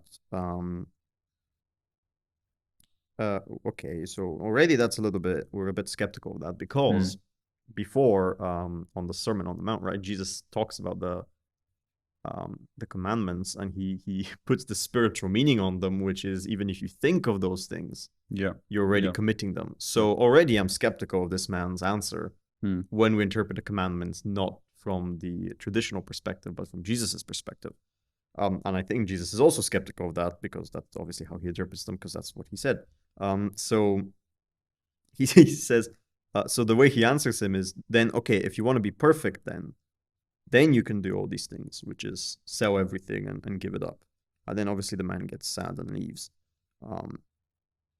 And then he says that it would be harder for a rich man to enter the kingdom of heaven, presumably because he has more to lose. That's what I'm assuming he's talking about here, right? If you don't have much to lose in terms of those positions. More to lose and more to distract you and be an obstacle, Okay, yeah. And then the disciples obviously become quite sad as well, because they said, who then can be saved? Because they don't see this as a possibility. And the answer he gives is that with God's help, then you can be saved. So I actually think it's not as clear cut as where the man is just saying, what is good? And then he's saying that these are the rules for being good. You have to sell everything. And the man says, I can't. And then he leaves. I think there's this thing going on here where we have, where Jesus talks about the sinfulness of humanity, because he exalts the good, puts it in a higher place than even they had at that time. Like he did at the Sermon on the Mount, right? He's doing the same thing here, where he's saying, well, if you want to be perfect, right? If you want to be truly good, this is what you'll do, because you don't need these things in reality.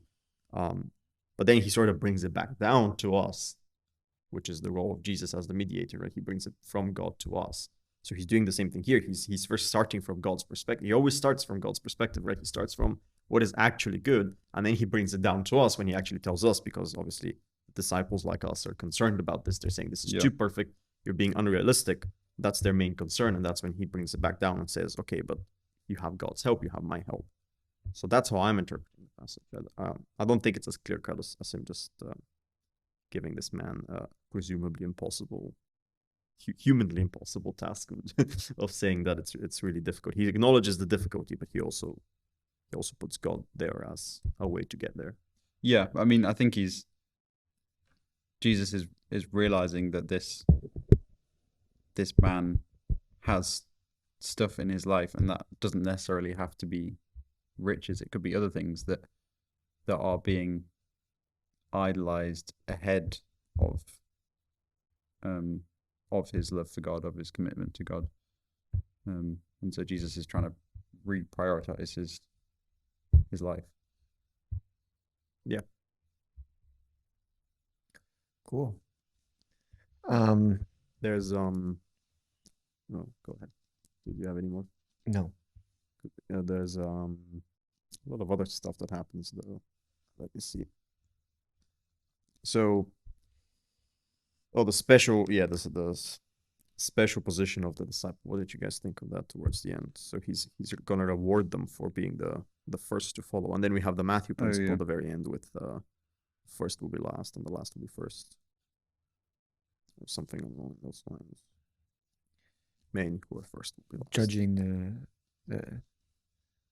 you who have followed me will also sit on 12 thrones, judging 12 tribes of Israel. Is that what you're talking about? Right, so that's their kind of reward, I guess, for being there. And then he has that line, which is the cutting line, right? What's become known as the Matthew principle. Why is that the Matthew principle? Or am I confusing it with... no, I'm confusing it with the previous thing that we said. No, the Matthew principle is to those who have more will be given. To those who don't have more, they would have less. I think we talked about that last time, actually. I'm pretty sure we talked about last time. So this is not the Matthew principle, but this is also a famous line where he talks about the first will be last and the many who are last will be first. So any interpretations on that?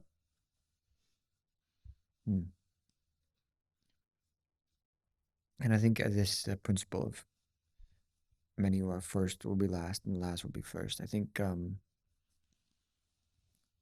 either the exact same thing or something very similar is said in the Sermon on the Mount. Yeah. So yeah, it's a pretty, revolutionary, radical thing. Claim that it's almost like a reversal of order.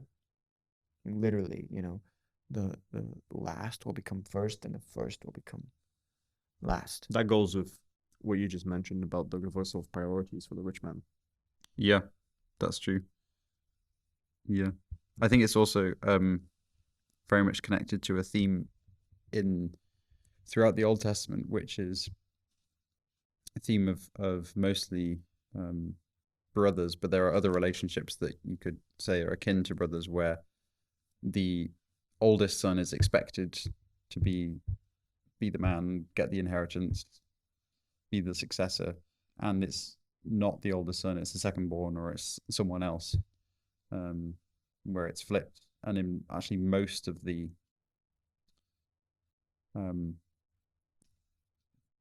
brotherly relationships, son inheritance relationships in the Old Testament, it's not the firstborn son that is chosen, is selected, which was the cultural expectation of the time. And God is constantly,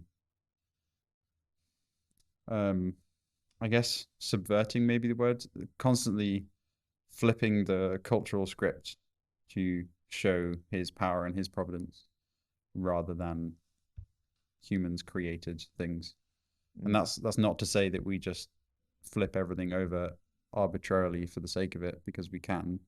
It's actually God has specific ways of doing things to show his power and to reveal our reliance on him.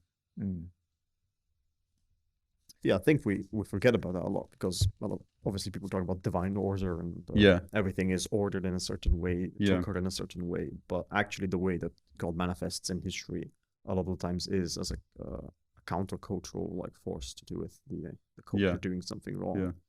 And even Israel, which is the chosen people of God, right? Even they're constantly struggling with God and can't quite get it right. So and in the Roman context, this was a very maybe, I don't know, inflammatory thing to be subversive. Yeah. Well, to choose that which is not the most powerful, that which is not the strongest, to let the children come to me, all that kind of stuff. Yeah. So for people who, maybe some people who are listening to this, or maybe some of us who are thinking that maybe this stuff is too obvious, maybe it's too seeped into our own consciousness that we're thinking, oh, why is this considered radical?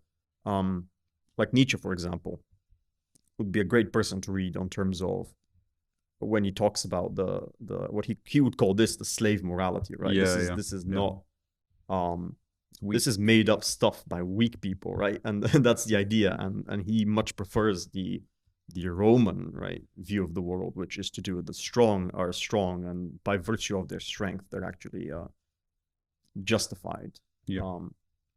Even though the word justified would also be wrong, because there's nothing to be justified for. Right? So it's not like they're doing anything wrong, they're not trespassing against anything. So yeah, if you think about it, even in modern context, there's a lot of people influenced by these Roman ideas, and it's not just a strange idea that's been out of date. I mean, it's been resurfaced many times.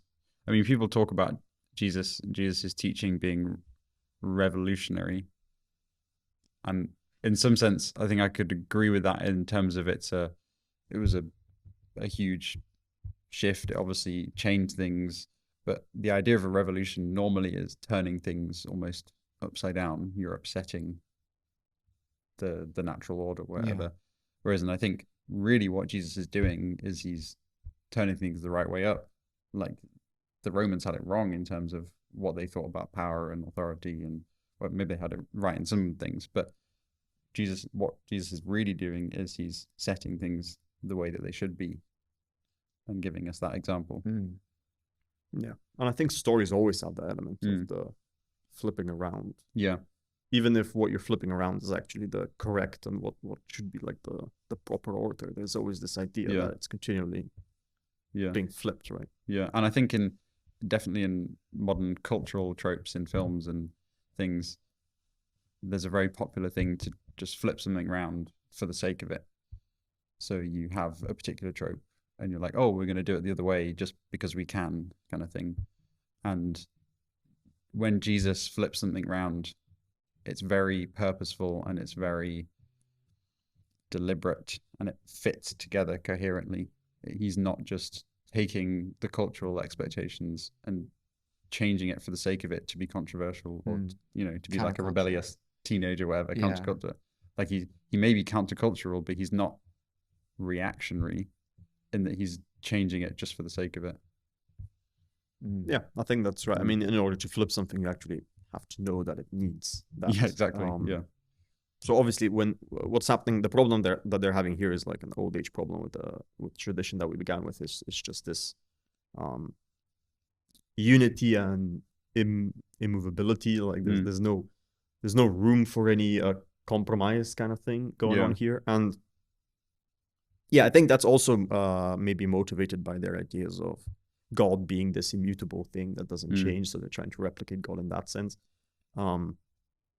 But yeah, obviously we're seeing that that's actually like leading to no rational thinking on some of these things and actually going against the most fundamental. So I think the flip of priorities that you mentioned before, that's the major thing that's happening here, where Jesus is now saying why those things which were mentioned before, like the commandments, were actually important in the first place. Because apparently it wasn't obvious why they were important in the first place. Yeah. So there's a flip of priorities going on. Chapter 20, the laborers in the vineyard. For the kingdom of heaven is like a landowner who went out early in the morning to hire laborers for his vineyard. After agreeing with the laborers for a denarius for the day, he sent them into his vineyard. When he went out about 9 o'clock, he saw others standing idle in the marketplace, and he said to them, "You also go into the vineyard, and I will pay you whatever is right." So they went. When he went out again about noon and about 3 o'clock, he did the same. And about 5 o'clock, he went out and found others standing around, and he said to them, "Why are you standing here idle all day?" They said to him, "Because no one has hired us." He said to them, "You also go into the vineyard." When evening came, the owner of the vineyard said to his manager, "Call the laborers and give them their pay, beginning with the last and then going to the first." When those hired about 5 o'clock came, each of them received denarius. Now, when the first came, they thought they would receive more, but each of them also received denarius. And when they received it, they grumbled against the landowner, saying, "These last worked only 1 hour, and you have made them equal to us, who have borne the burden of the day in the scorching heat." But he replied to one of them, "Friend, I am doing you no wrong. Did you not agree with me for denarius? Take what belongs to you and go. I choose to give to this last the same as I give to you. Am I not allowed to do what I choose with what belongs to me?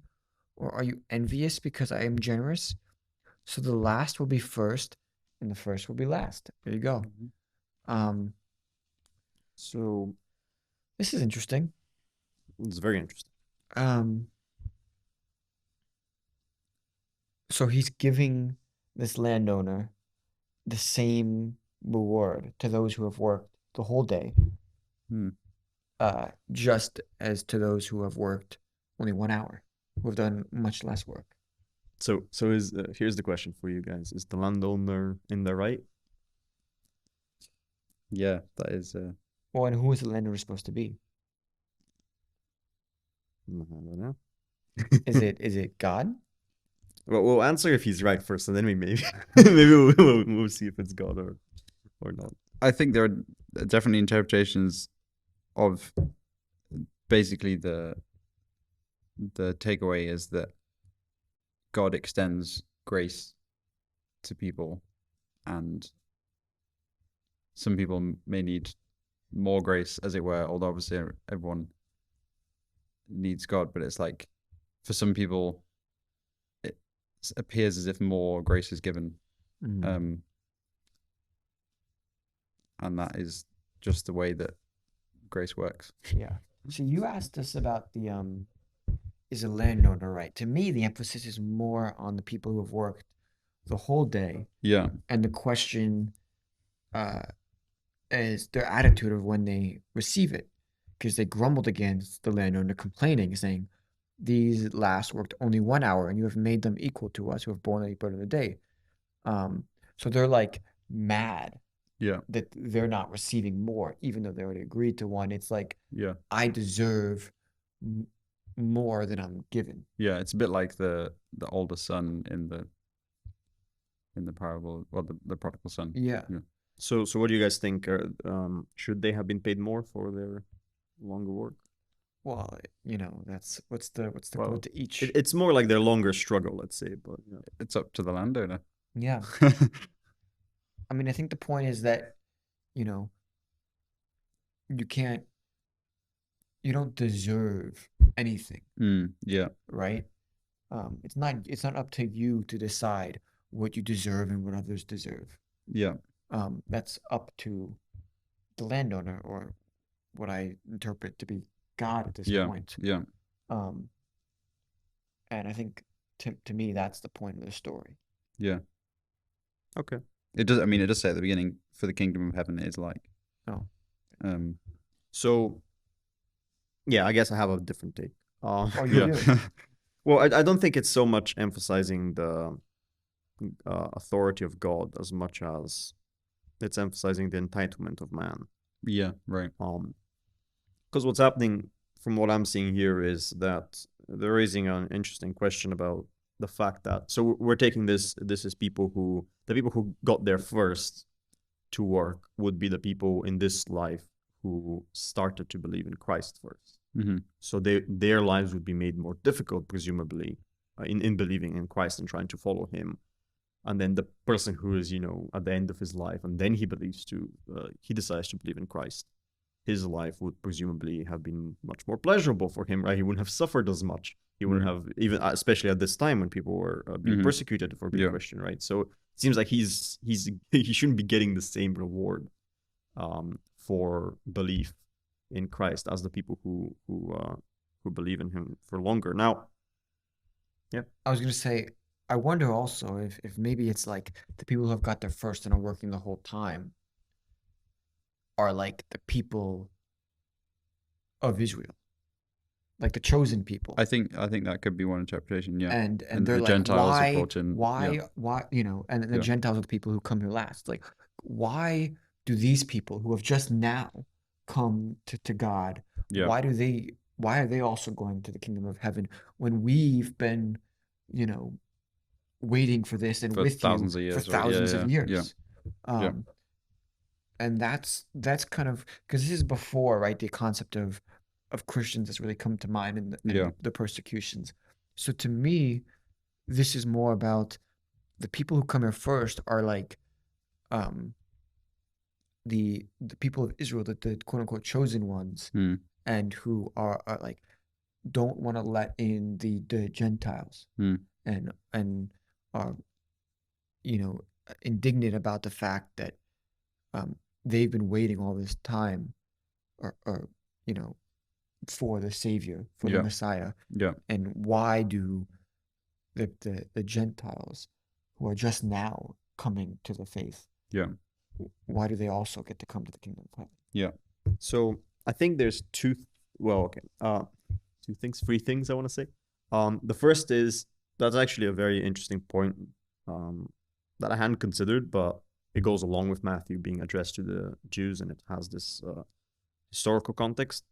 Although I think in that case, Jesus might even have a third answer than what So I have two answers here that I've come up with for why this is correct. One is obviously the one that's being given. There's another one that's more philosophical, and then there's There's a third one if we agree with this interpretation. I think if we're talking about just the Israel and the people of Israel, right, then you could simply get out of this by saying that we're talking about individuals, right? So you don't really have a right to be indignant because you come from a heritage that has worshipped Right. God, Yeah, because yeah. you yourself have not worshipped God, right?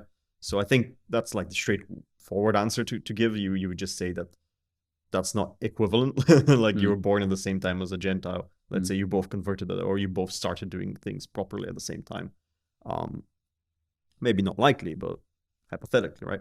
I think the philosophical answer would be that this is emphasizing the value of the kingdom of heaven, because if we're thinking of this as an infinite reward, an infinite grace, to be with God, then it's kind of irrelevant to complain about. You Right. get more Yeah. of it, right? Yeah. It just seems like you're being envious and you're being entitled, and Yeah.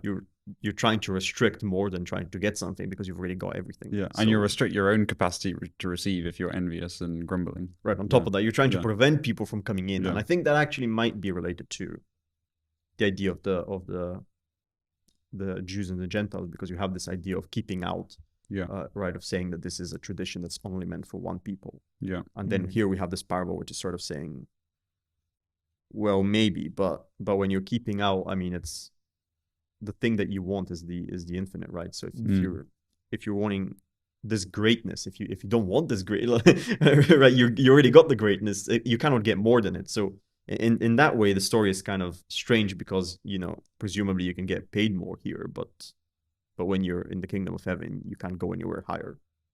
And it really ties back to a lot of the earlier passages that we're reading, not just the Canaanite woman, but also when the Pharisees are criticizing his disciples for being unclean by not washing their hands, and one of the criticisms from the Pharisees of Jesus was that he's talking to unclean people or low down people, or he's hanging out with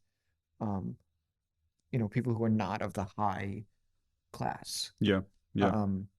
And it's like this seems to be like almost a response to that, of like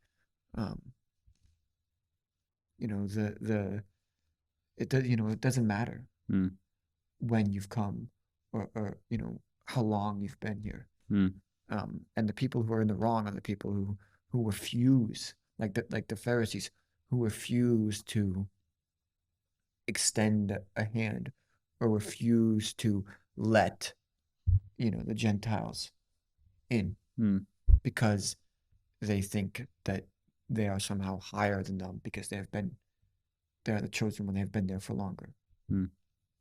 Yeah, and I think there's also this idea that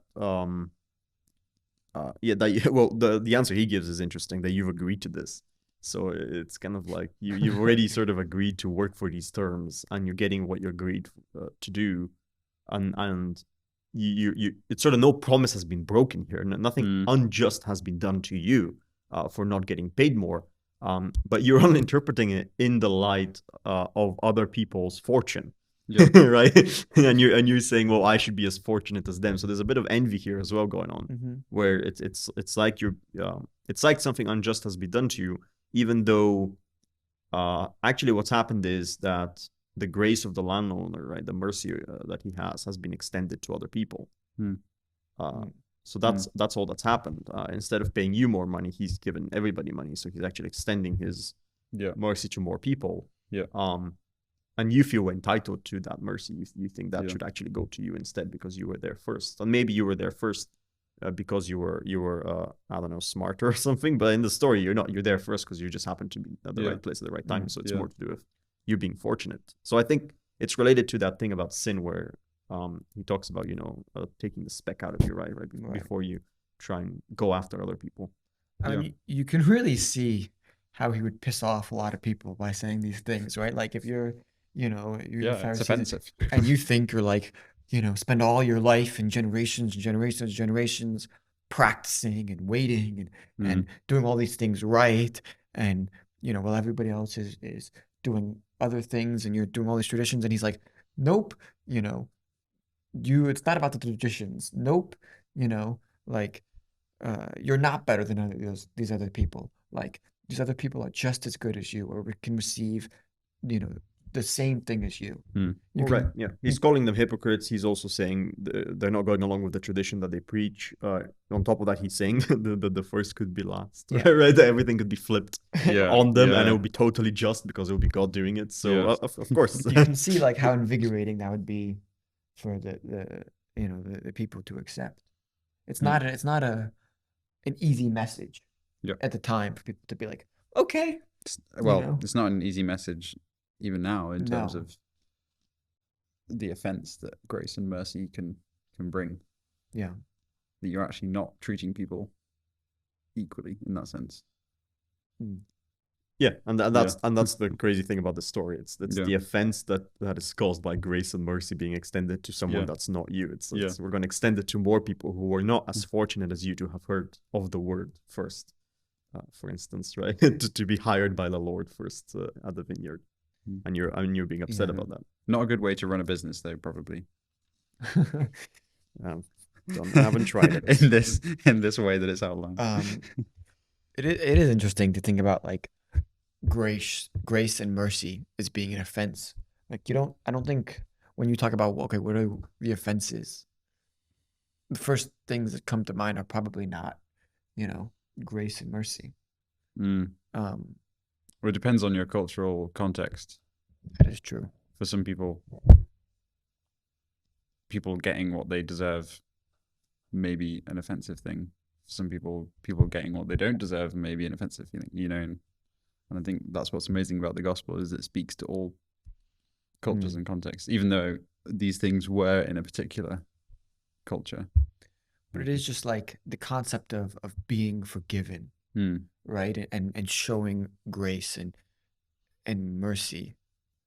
On like first thought, I think not a lot of people are like, oh, that's such a great offense. But like, the way it's kind of portrayed here, it really is like that is a difficult thing to accept that exists. And you can see from this parable, like why particularly for the Jews at the time, why that's such a difficult thing for them to grasp, and it requires like an enormous amount of, I think, strength to be able to accept that. Yeah, definitely. Yeah, I just think it's fascinating. I think envy is one of the most interesting of the sins, of the 7 sins that people talk about, because, yeah, like you see it here, it can even be directed towards something good. Right. Like, presumably, we're talking about being with God, right, in the kingdom of heaven. Or actually, no, it does say that.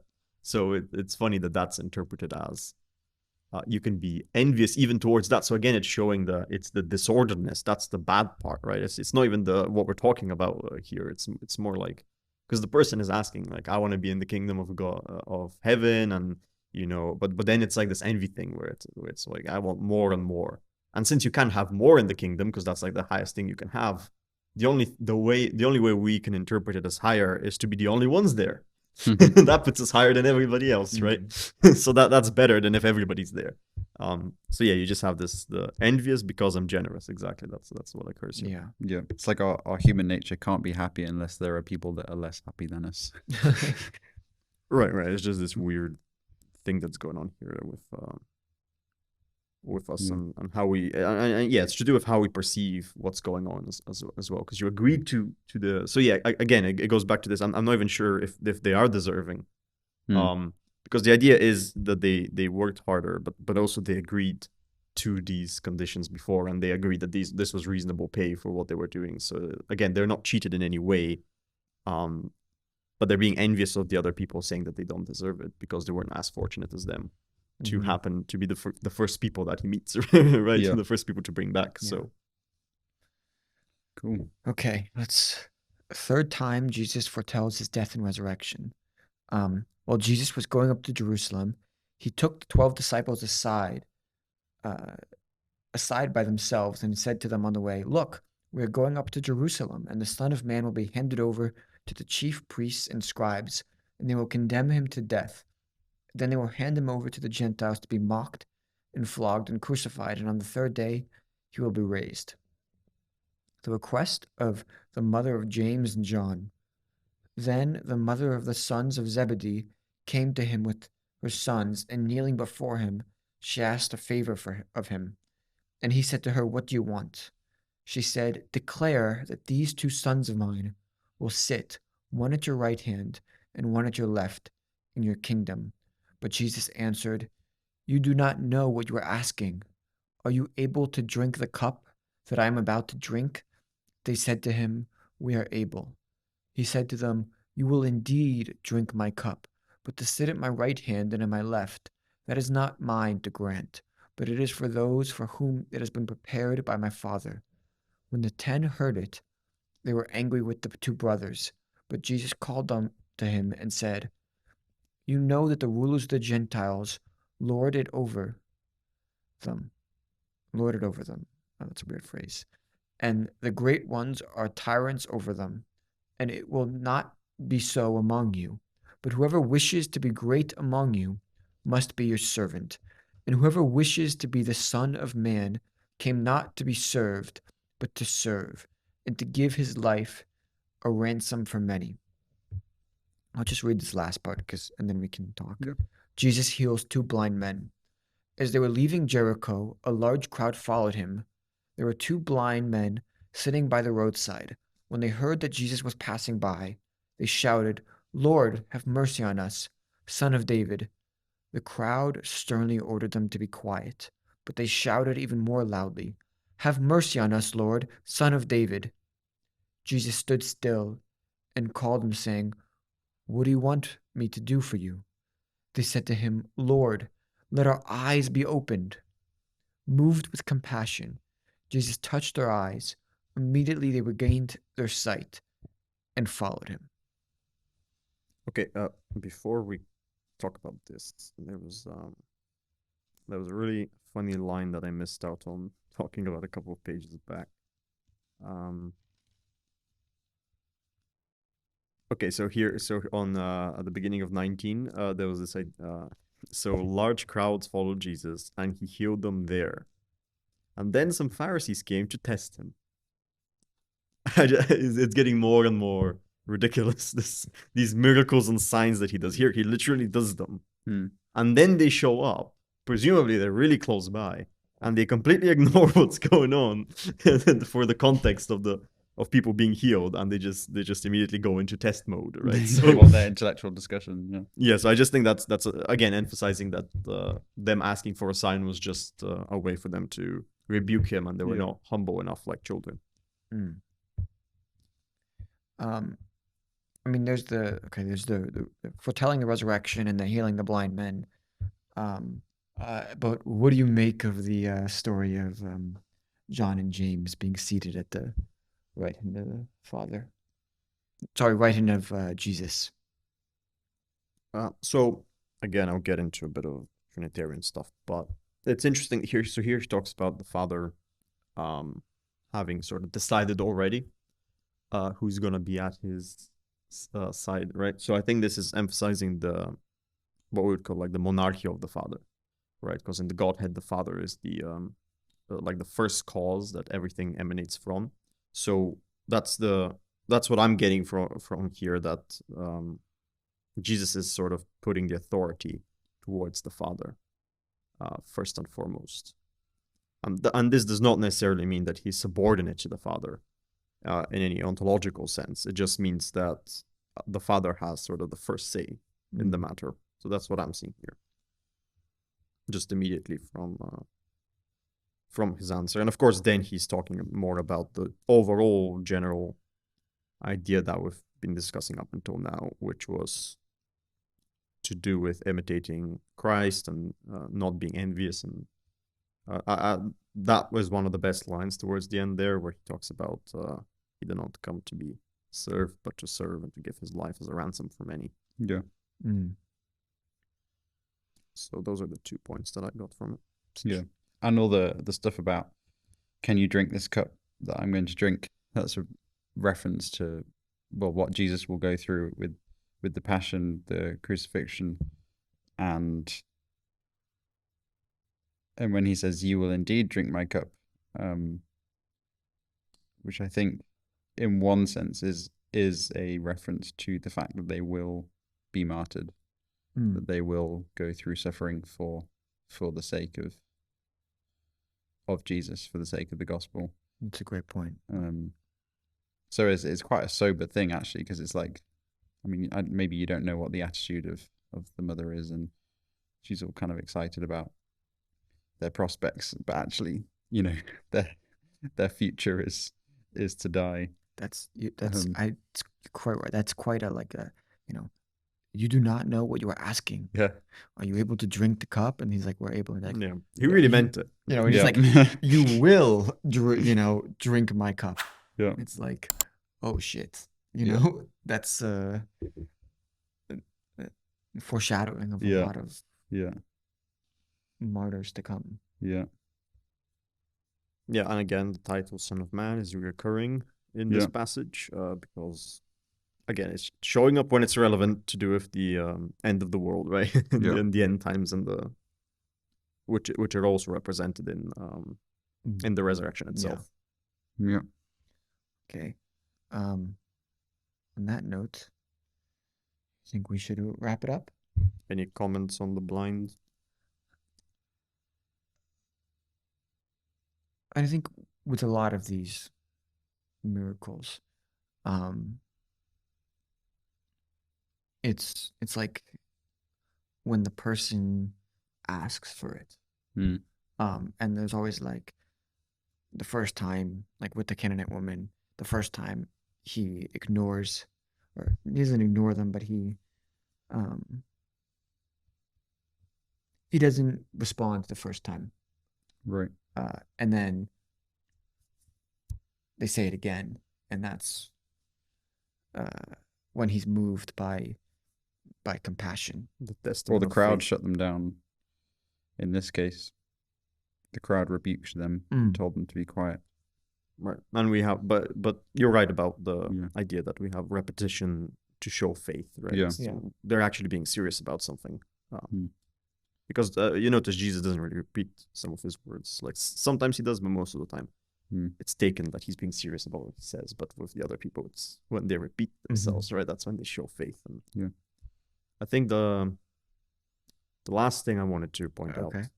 out was that we began this by talking about the Pharisees and the Sadducees and how they're the blind leading the blind, right? So we had this idea of just being led into a pit.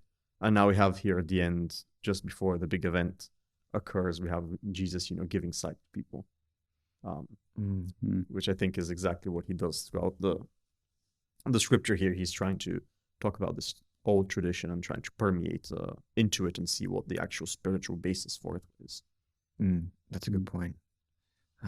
And that sight is a gift that is given to them Yeah. through compassion. Yeah.